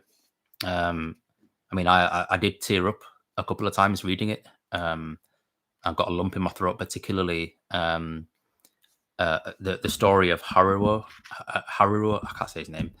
The main guy, the main kid with the white hair. He's fostered because his mum simply doesn't want him. And the interactions that he has with his mother at any time, because she's got like visitation rights, so he gets to visit his mum like maybe once or twice every couple of months.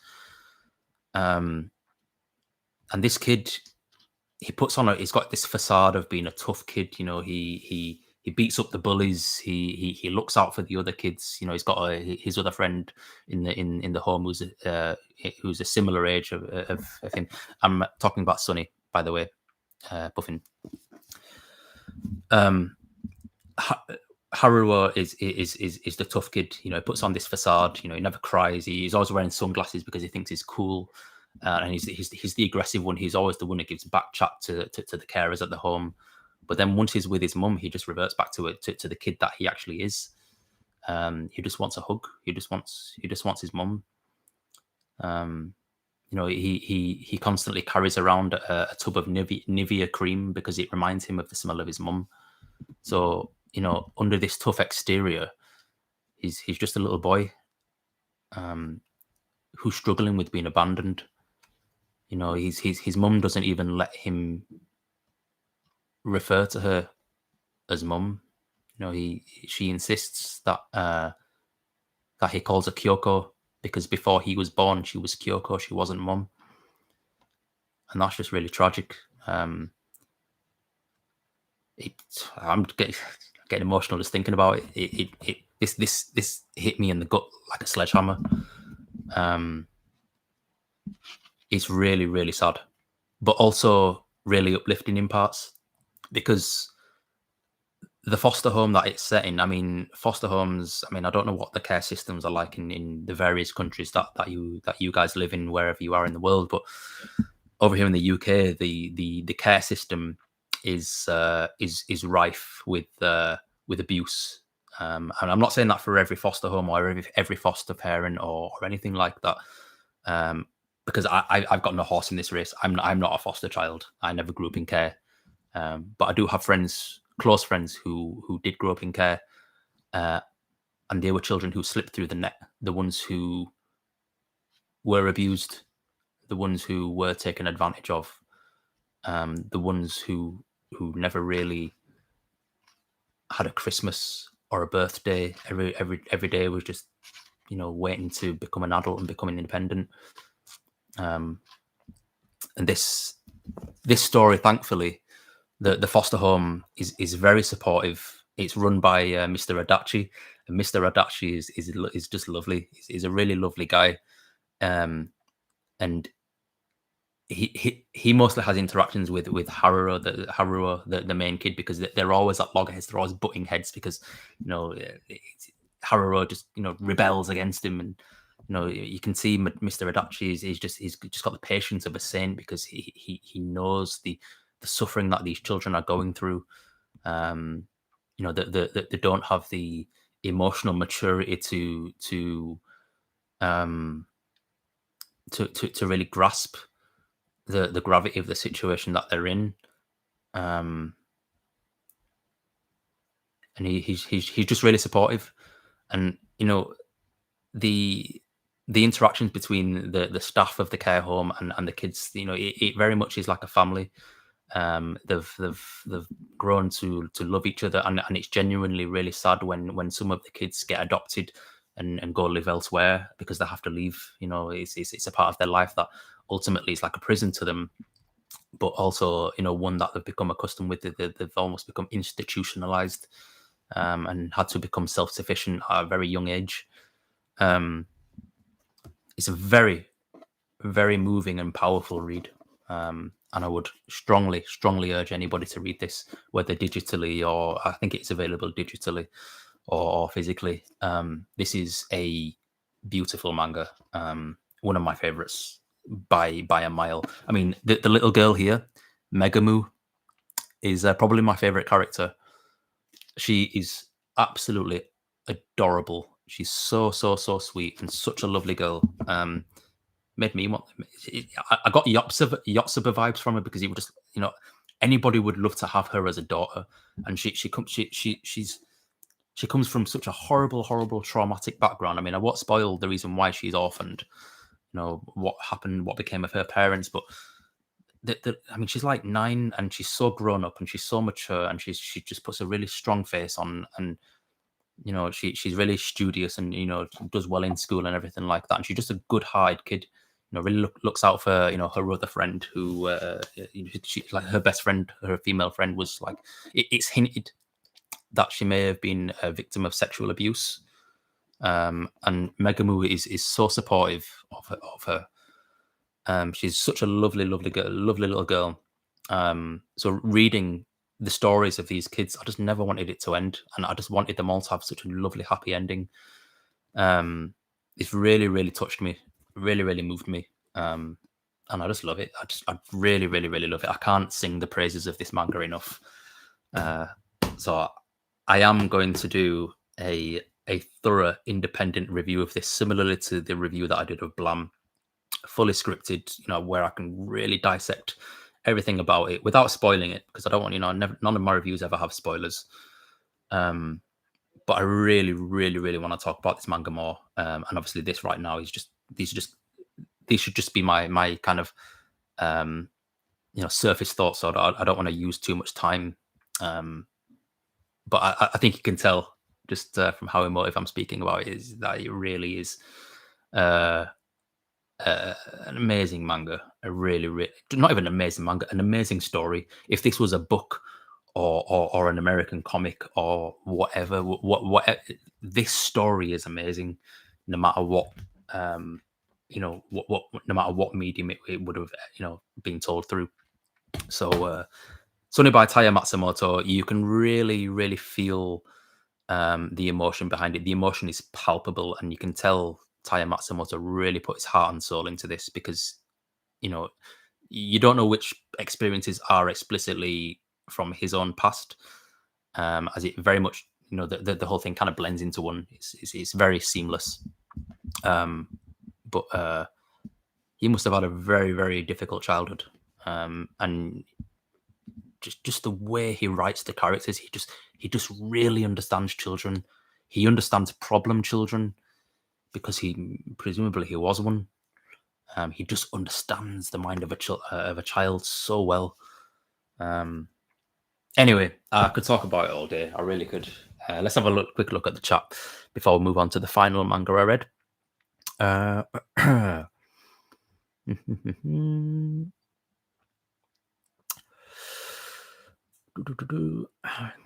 Yeah, Bakamatsu. There is always something to look forward to with the backlog. Defo.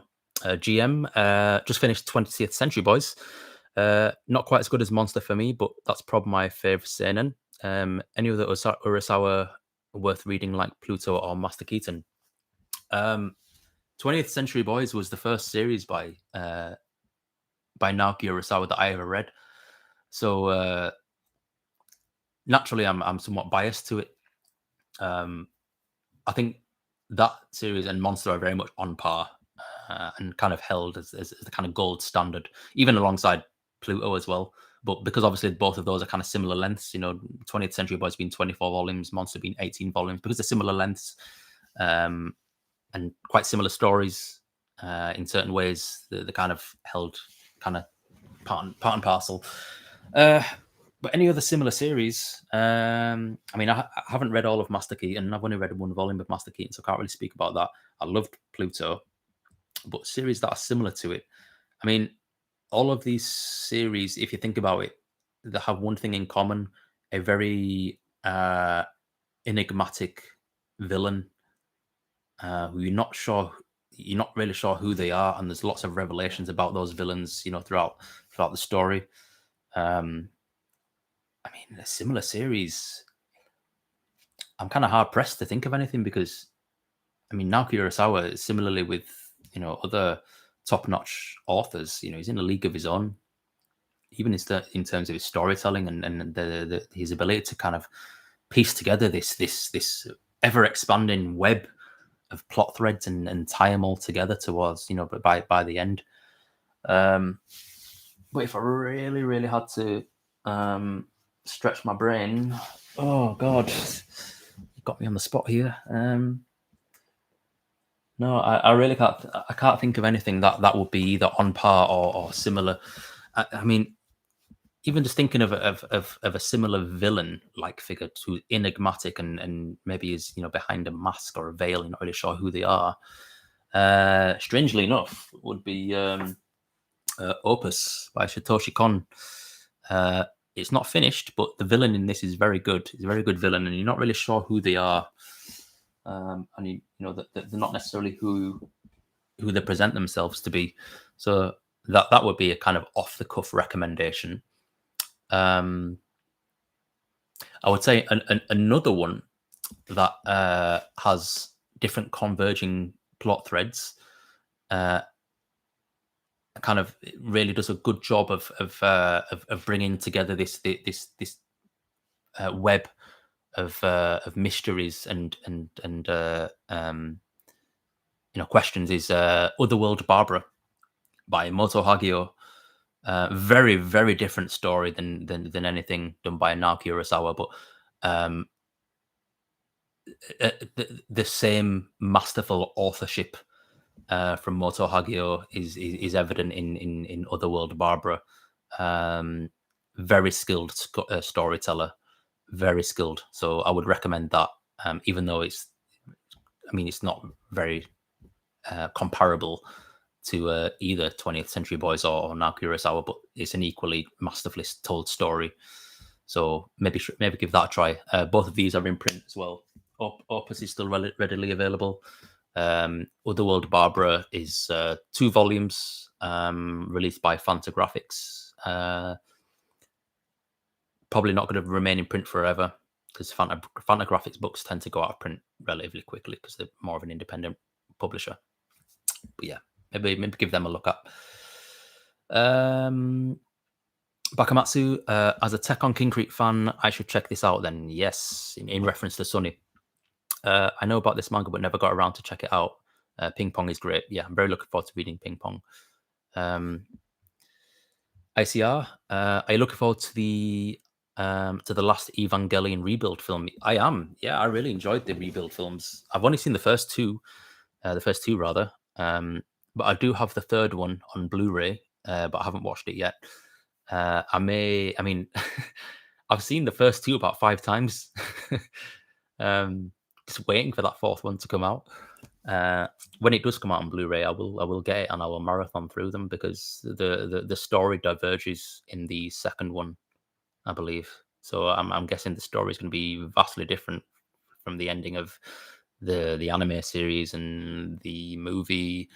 The end of Evangelion and the manga. They've all got different endings, and they all converge in really unique and interesting ways. So I'm very interested to know how the rebuild films will end. So yeah, that's something I am anticipating. I think Kavoth, where you were responding to GM, I enjoy 20th Century Boys a lot more than Monster, but both manga are masterpieces. Pluto is really nice, but I would suggest to read some Osamu Tezuka first to appreciate Pluto more. Yeah, that's a good point, actually. I never did that. I went into Pluto not having read much Tezuka. and I enjoyed it for what it was. But then again, I've never read Astro Boy, which Pluto is based on a short story from Astro Boy, the strongest robot in the world, I think it's called. So I kind of went in blind with that. But maybe if you didn't kind of were more familiar with Astro Boy first, maybe you would be able to appreciate it more. I mean, naturally you would, because it's an adaptation of a classic shonen manga. But yeah, that's interesting. Diego, I love Sun. It's my favorite series of all time. Yeah, I can see why. The love and care he put into his work really stands out, especially with how personal the stories. That's exactly what I was saying. Yes, yeah, I completely agree with that statement.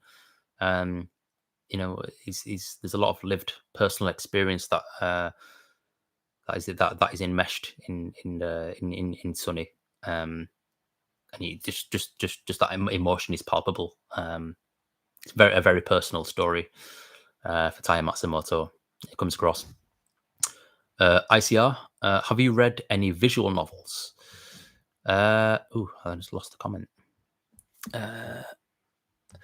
I started playing Steins Gate. Steins Gate was free on the PlayStation a couple of years ago on when I still used my PS3, and I started playing that. I think that's a visual novel, right?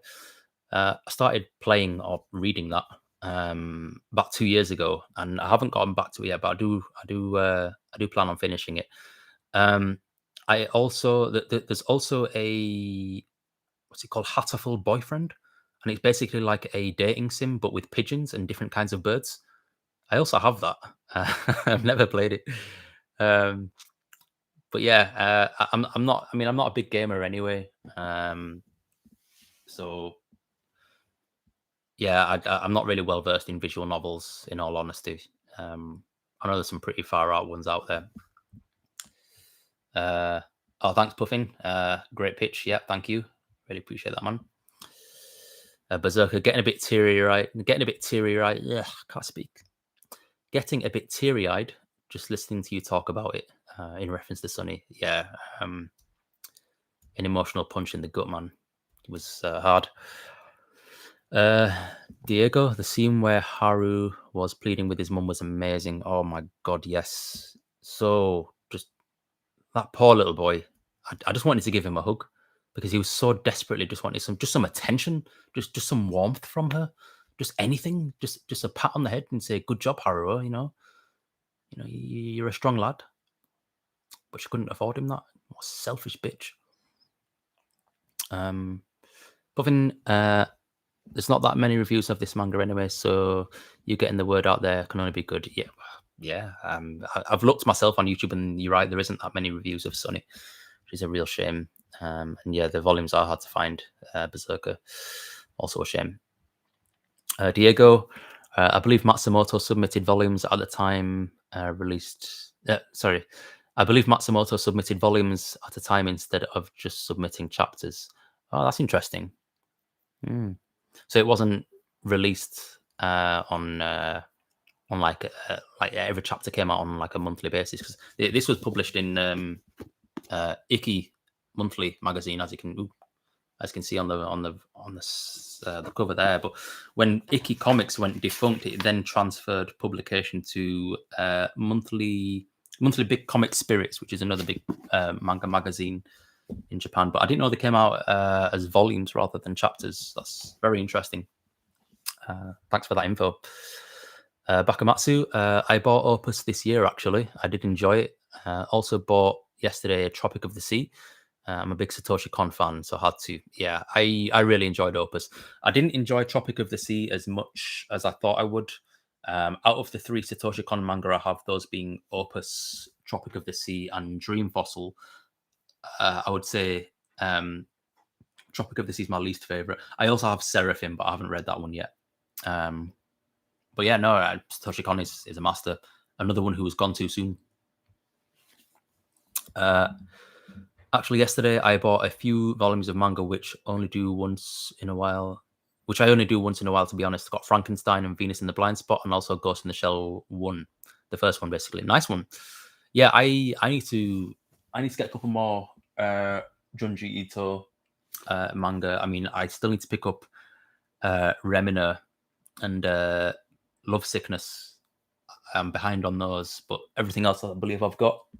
I really enjoyed reading Smashed and Shiver, the short story collections. They were a blast, and I read them sequentially, like one after the other.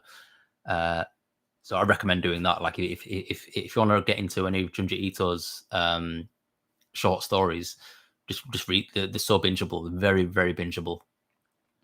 And Ghost in the Shell, yeah. I have the first volume as well, and then there's also volume 1.5, the Human Error Processor, which is kind of I don't know if that's a prequel or a sequel. I don't recall. It's been years since I've read it. And then there's 2 Man Machine Interface, which I don't even think has Motoko Kusanagi in it, and that's the volume that I still need to get.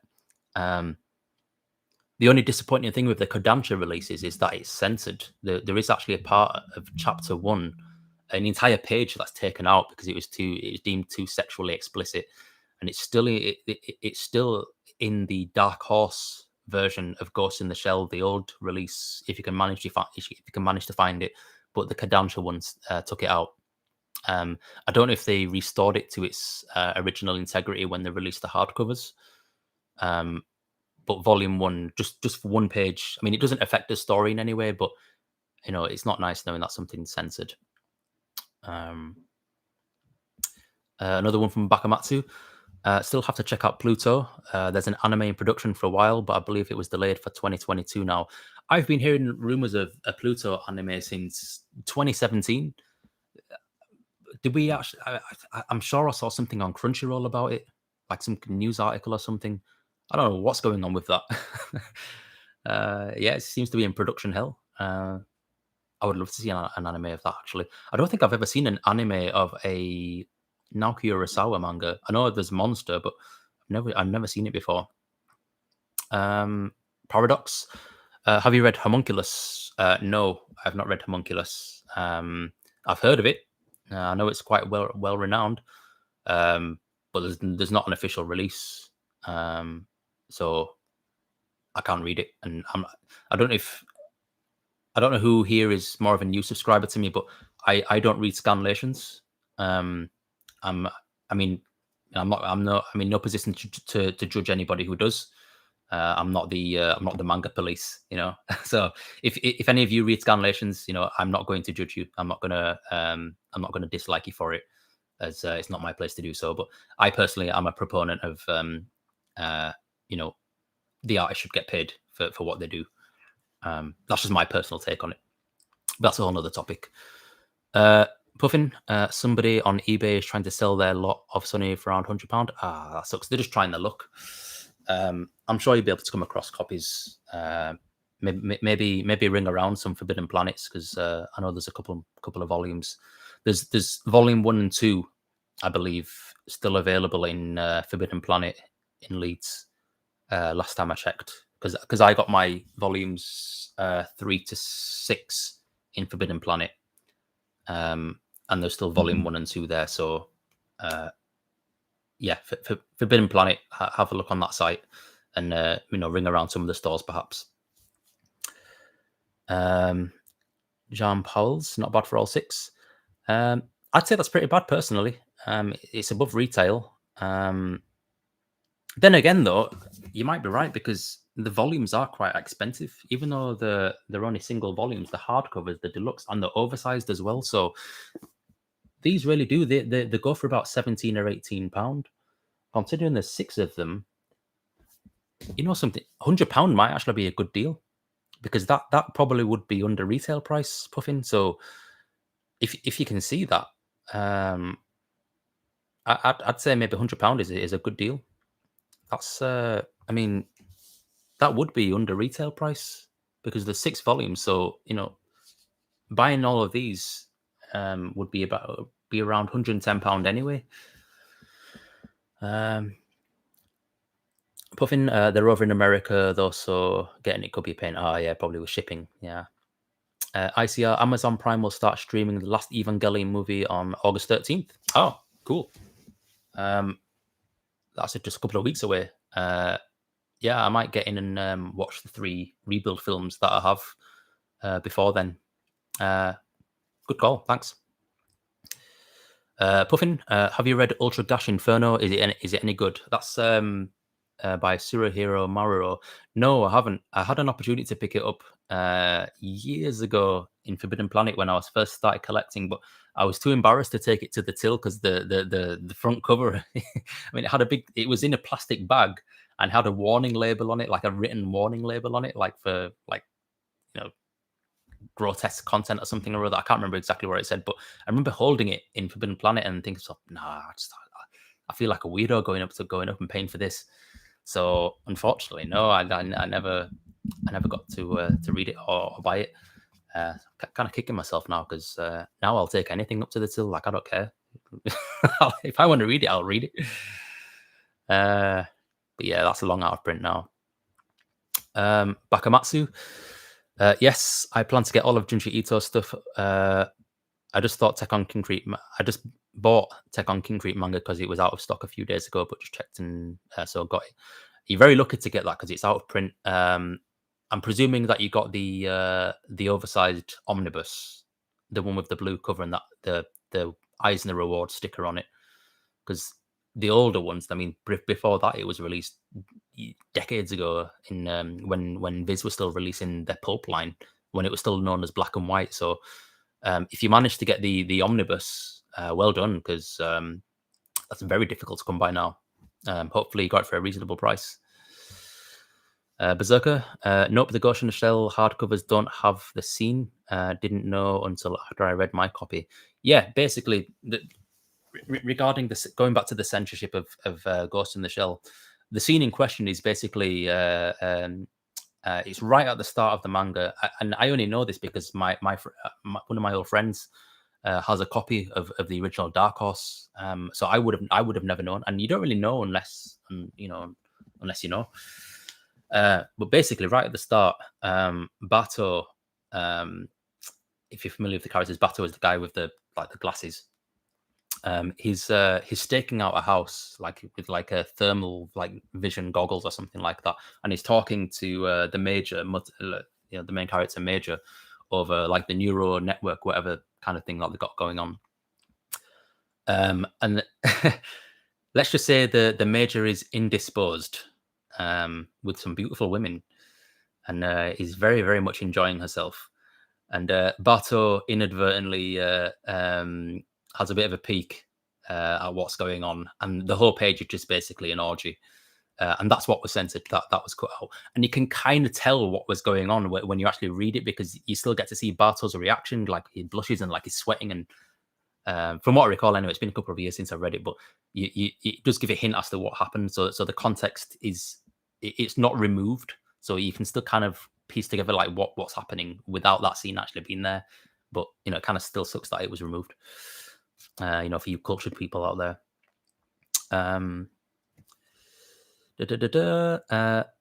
John Powell's. The big question: top 2 Gekiga authors' books. Wow. Oh gosh. Wow. Well, I'm probably biased in saying this, but it's the first Gekiga that I read, and that was Axe Alternative Manga, and it's basically it's similar to the Glaiolia books. It's basically just a showcase of some of the best Gekiga underground indie comics in Japan by various different artists. This is unfortunately out of print, so I'll try to choose something for you that is in print. Let's see. This was really good. The Man Without Talent by Yoshihara Suge. It's an autobiographical piece about his failed ventures in various kind of business ideas that he has, and just how he just fails at life. It's really good. Published by New York Review Comics, and it's got some nice essays as well with Ryan Holmberg. I'd say that's a really good start. I would also say anything by Jiro Taniguchi. Jiro Taniguchi worked exclusively in the Gekiga movement. And also anything by Goseki Kojima, Lone Wolf and Cub, Lady Snowblood, anything like that. I would also strongly recommend Red Snow by Susumu Katsumata. Really, really, really fun. And if you like yokai and like really whimsical kind of funny characters, this is a really, really enjoyable read. And I would also say anything by the godfather of Gekiga manga, that being Yoshihiro Tatsumi. So Abandon the Old in Tokyo. These are the library editions, but you can get them in paperback editions by Drawn Quarterly.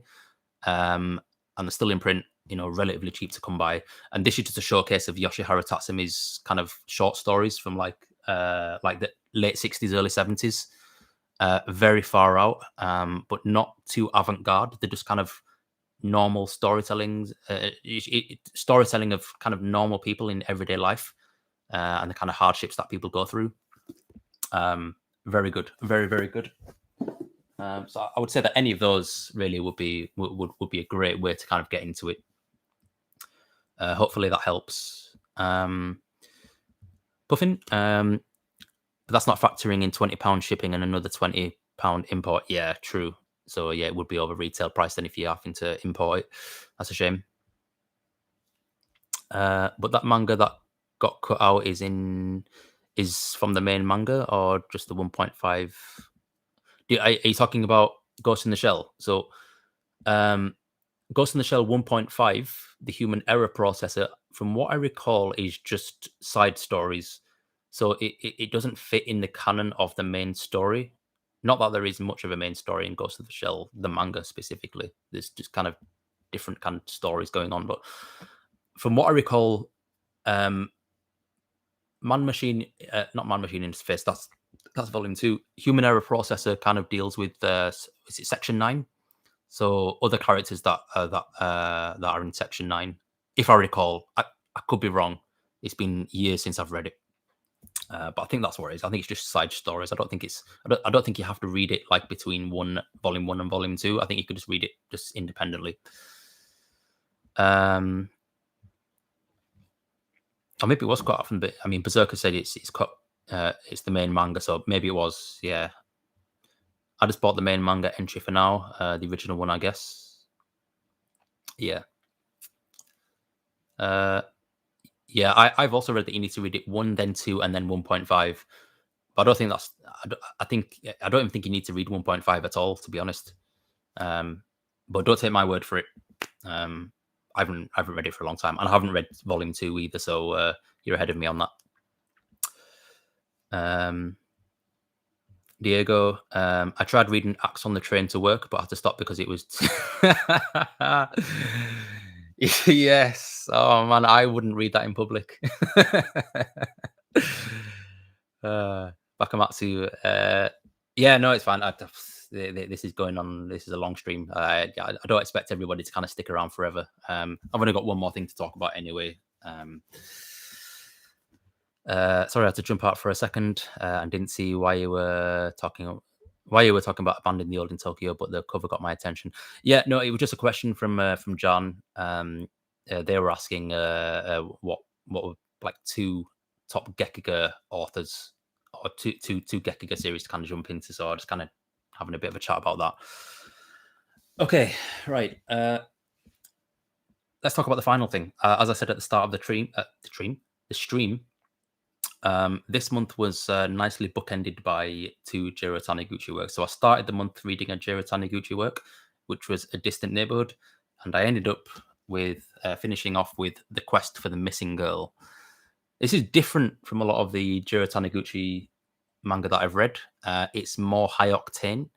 It's got higher stakes. It's got more of a story, and it's basically about this girl on the cover. I can't remember her name. She is called Megumi. Megumi is the daughter of a mountaineer who died in an accident, and this mountaineer's best friend, who is the main character of the story called Shiga, he takes it upon himself to become her sort of custodian, just like her guardian from afar, kind of like an uncle figure. Obviously, he was her deceased father's best friend. And she's a young girl, she no longer has a father figure in her life because her father passed, so he's kind of taken on somewhat of an uncle role, just just a supporter. And one day, as the title would suggest, she goes missing. Now Shiga's not always around. Shiga, he's a mountaineer himself, so he lives in the mountains. He manages a mountaineer's lodge in the mountains, and he finds himself having to come down from the mountain into the urban metropolis to look for Megumi, and he has no clues. He's not accustomed to city life, city customs. He's a fish out of water, so to speak. But he's a survivalist. He's got smarts. He's incredibly strong, as he's a mountaineer, as you would expect him. He's very, very strong. He just kicks some ass in this manga. But he just uses his smarts to kind of gather clues, from her school friends, because she's a young girl. She's, high schooler, being missing, and her mother is understandably really worried. And it's basically him trying to navigate city life, bureaucracy, with trying to get clues out of the police and other people, other kind of business sort of people who may be involved in this or not, and him kind of coming up against brick walls, and trying to kind of use his own intellect and his own instinct and his own smarts in order to find this girl as quick as possible, because time is elapsing. Days are going by, and he's not coming up against any clues, and the longer that she's missing, the less likely it is that he's going to be able to find her. So it's a really interesting kind of really interesting story. It's got that typical beautiful Giro Tanaguchi artwork, just highly detailed, beautiful backgrounds.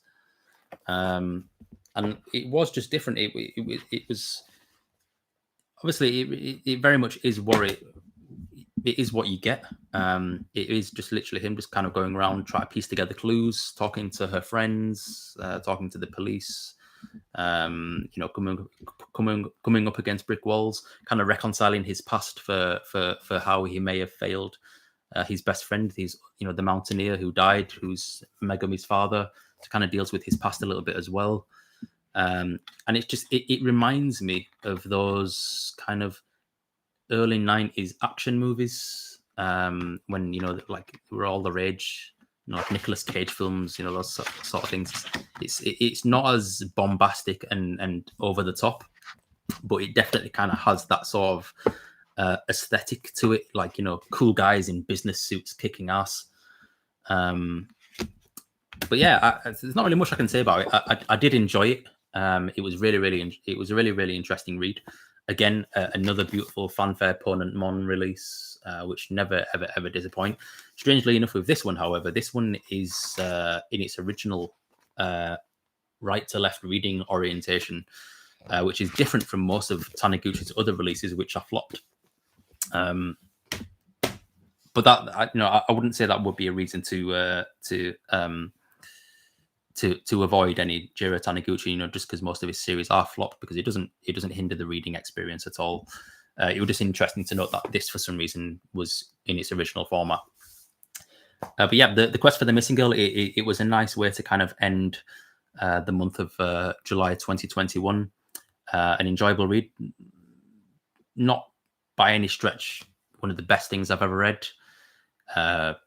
It was just a nice, fun sort of mystery romp of this guy Shiga, who's a badass looking for his adopted niece. Well, not necessarily adopted, but he's taken on the role of an uncle. So he sees Megumi as a niece, and obviously she's very important to him. So it's nice. It's a nice manga. Yeah, I don't have really much more to say in it. Let's have a look at the comments before I wrap up.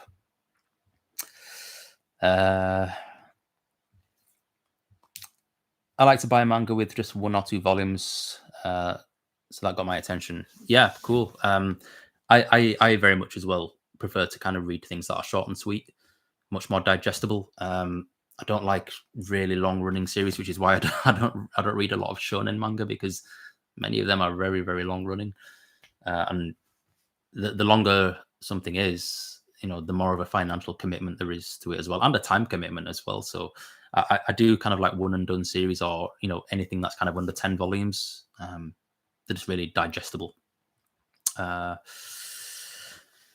Yes, Kavoth, Giro Tanaguchi is, he passed away.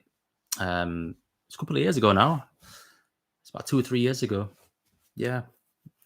He wasn't too old as well. He was only 70 or something, which is arguably too soon. Yeah, really, really sad. D, thank you for joining.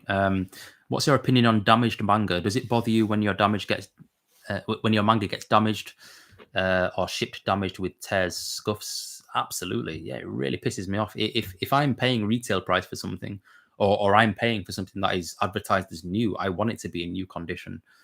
I've had a couple of bad experiences buying things online where they've come scuffed, or the spine is damaged, or it's just not in pristine condition. And Amazon is, I don't want to put any company on blast or anything, but Amazon is terrible when it comes to trying to return books, because you have to pay for your own shipping to get it returned. Jeff Bezos needs to dig his hand in his pocket and, I'm not a businessman, but it's not nice knowing that in order to get a refund, you have to pay to send it back. Because then you're losing money either way. Like, you're not going to be financially the same off from before having bought, whatever volume it is that you've bought. So yeah, damaged manga really pees me off. Unless I'm buying it used, then I'm going to expect that it's going to, have a bit of wear in it. So if it's out of print, or an older series or anything like that, and it comes damaged, it's like, well, it is what it is. It's probably been on someone's shelf for a decade. Is what it is. But if it's a new release or something that advertised as new, no way, no, I don't want my manga damaged, not at all. Because it's not just, they're not just books to me, they're also the ornaments. I want them to look nice. I'm a collector, so yeah, it really grinds my gears. Bakamatsu, I'd like to see a video of yours with a few 1 or 2 volume suggestions. Yes, I actually have a list of video ideas, and many of those ideas are various types of top 10s. I have done similar videos in the past. I'm not sure if you recall, but I have done videos where I've kind of discussed top 10 all-in-one volume series, or top 10 alternative manga series, top 10 kind of seinen series. I've done a lot of top 10s in the past. And I need to update many of them. Ow! So I'm going to sit sideways for a bit. Yeah, I do have plans to do some top 10s. As and when I can get around to time, with doing that is another story. But it is a plan in the making, and it's taken me a little bit longer just because I want to make sure that the lists are appropriate, because my tastes change on a monthly basis. What could be in my top 10 today may not be in my top 10, 6 months from now. So, I want to make sure that the videos that I record and the lists that I make are right. And anytime I do a top 10, if it's in the top 10, you should just consider it at number 1, because the numbers are interchangeable, and it's very difficult to decide, what should be at 7 and what should be at 4. How do you quantify something as being at 7 and being at 6? So anytime I do a top 10, they're just kind of ad hoc anyway. They're just 10 suggestions that just so happen to be numbered 1 to 10, but not necessarily 1 is better than 2 and 2 is better than 3, and so on and so forth. Yeah, Amazon's the worst. Amazon has the worst shipping for books, almost always damaged. Yeah, I don't have. I wish Right Stuff would ship internationally, because they've got some amazing packaging. Like, they really take care of the manga. Yeah, Bakamatsu, I agree. Top 10s are always really very helpful. I think one thing that's important for top 10s as well, from my perspective, is that you showcase lesser known series. Unless you kind of unless you're talking about series that are personally your top 10, and you want to kind of give your personal opinion, then yeah, there might be more more well-known series in that, like One Piece, for instance, might be in a top 10 just because it's one of your personal favorites. But if I'm recommending something, then I don't see the point in recommending something that everybody knows about anyway, or recommend something that like 80% of the manga community have read or plan to read. So yeah, same with you. I watched a lot of top 10 videos back in the day as well. And yeah, I need to update. I really need to update mine. Yeah, you're right. It didn't need to be top 10, like 10 suggestions. Yeah, Immortalium did a 10 five what was it 5 to 10 volume suggestions or something. I thought that was kind of like a good premise because he's not burdened then by having to kind of organize them, like, by which one is better than the other. So yeah, that's a good idea. Just kind of doing them as suggestions rather than top 10s. Tasuku, hello. Do you ever buy manga from other countries?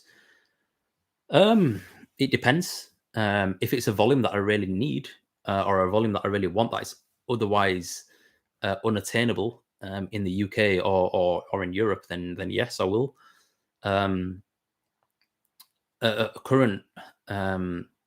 Currently, rather, I'm wanting to get a lot of Glacier Bay releases, but they're unfortunately not shipping internationally.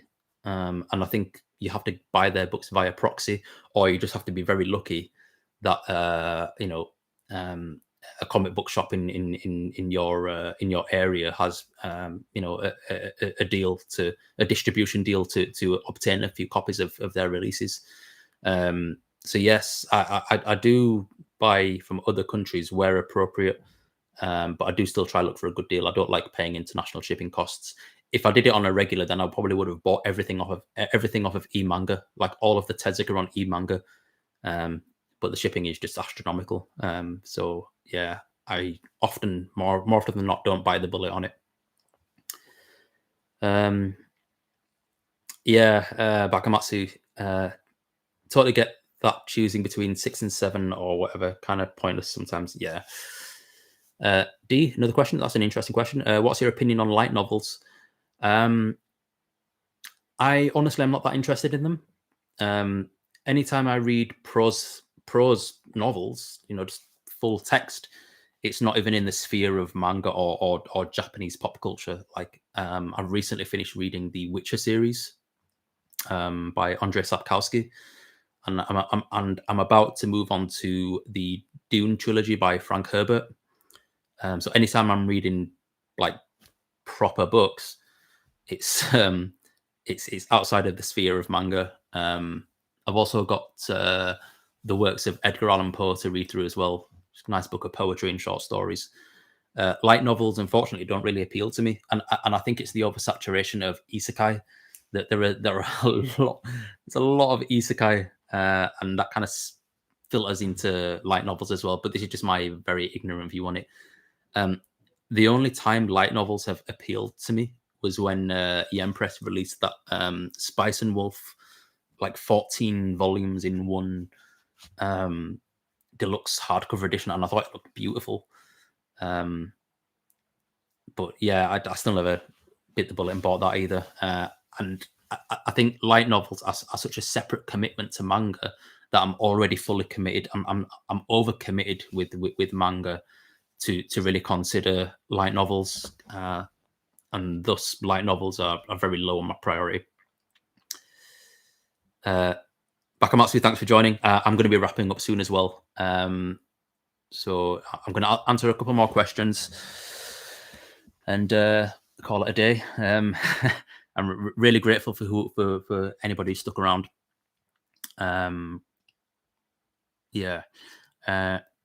Puffin, been meaning to read Dune before the movie comes out. Yeah, the trailer looks pretty good with is it Zenyatta? Not Zenyatta. That's the Overwatch character.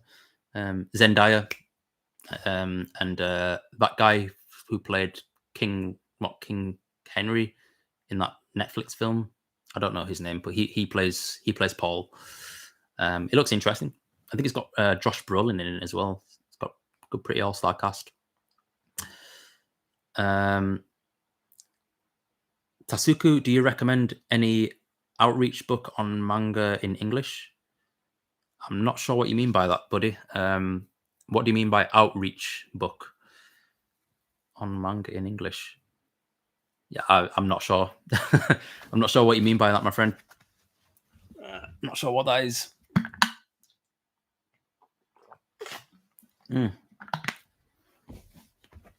That's the same reason why I don't pick up statues and other merchandise.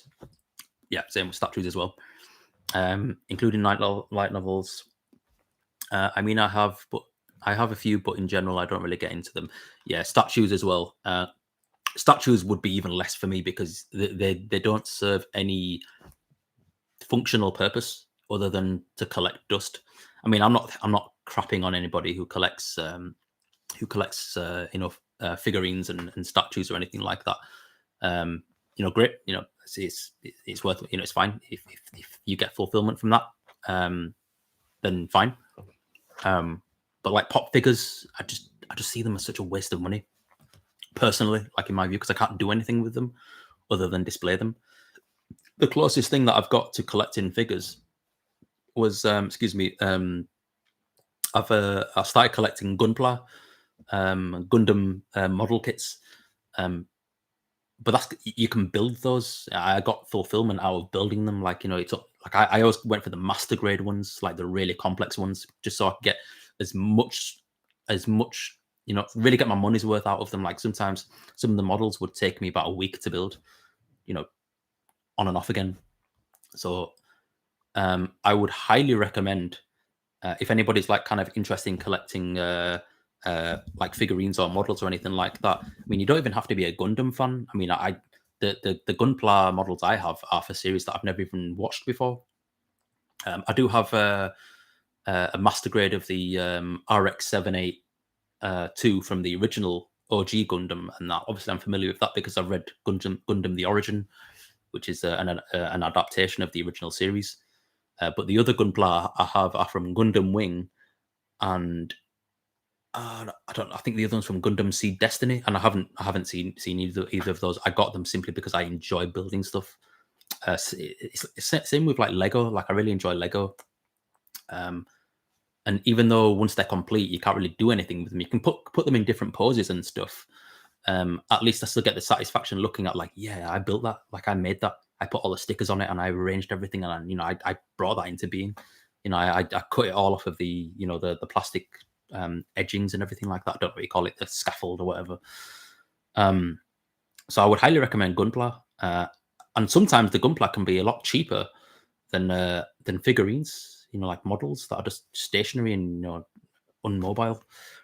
So yeah, I'm not into light novels, and I'm even less into figurines. ICR, that's super fun. Great to chat about manga. Yeah, no, it's been really fun. I've had a lot of fun today. I didn't think the stream was going to be this fluid for me. I thought I was going to be stumbling and mixing my words.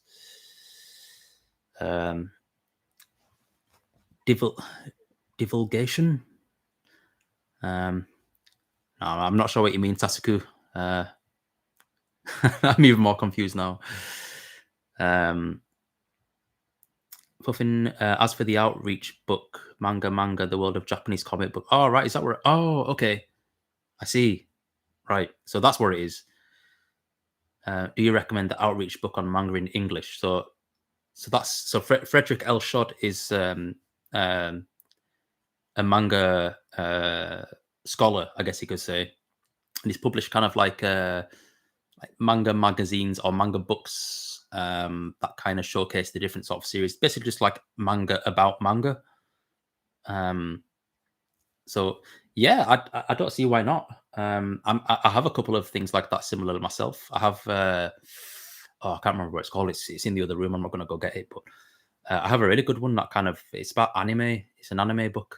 I think it's published by Scholastic or something like that. That don't publish anything manga related.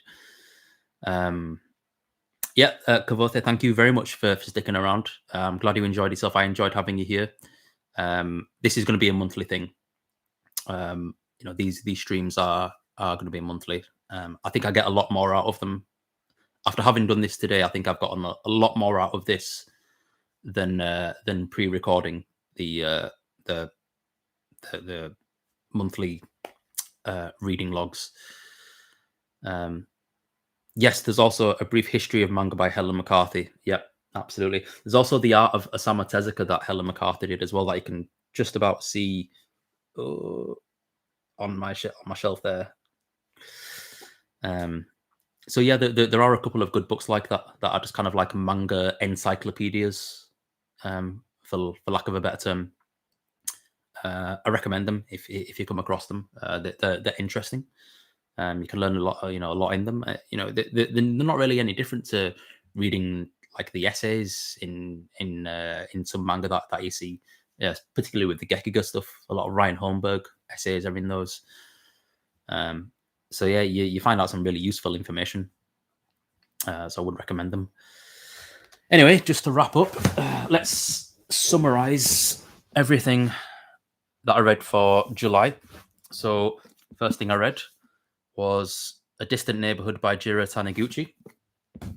I then read Super Dimensional Love Gun by Shintaro Kago. Velvetina Mandala by Jiro Matsumoto. Garden by Yuichi Yokoyama. The Absolute Gut Punch that was Sunny by Taya Matsumoto. And finally, wrapping up with The Quest for the Missing Girl, again by Jiro Taniguchi. So, guys, it's been wonderful interacting with you, guys and girls. I don't know, or somewhere in between, whatever you identify as. Thank you so much for joining me. It's been really, really good, and I've really enjoyed this. So I hope you've got as much out of this as I have, and I'll see you for another one next month. Take care and enjoy the rest of your weekend. Bye.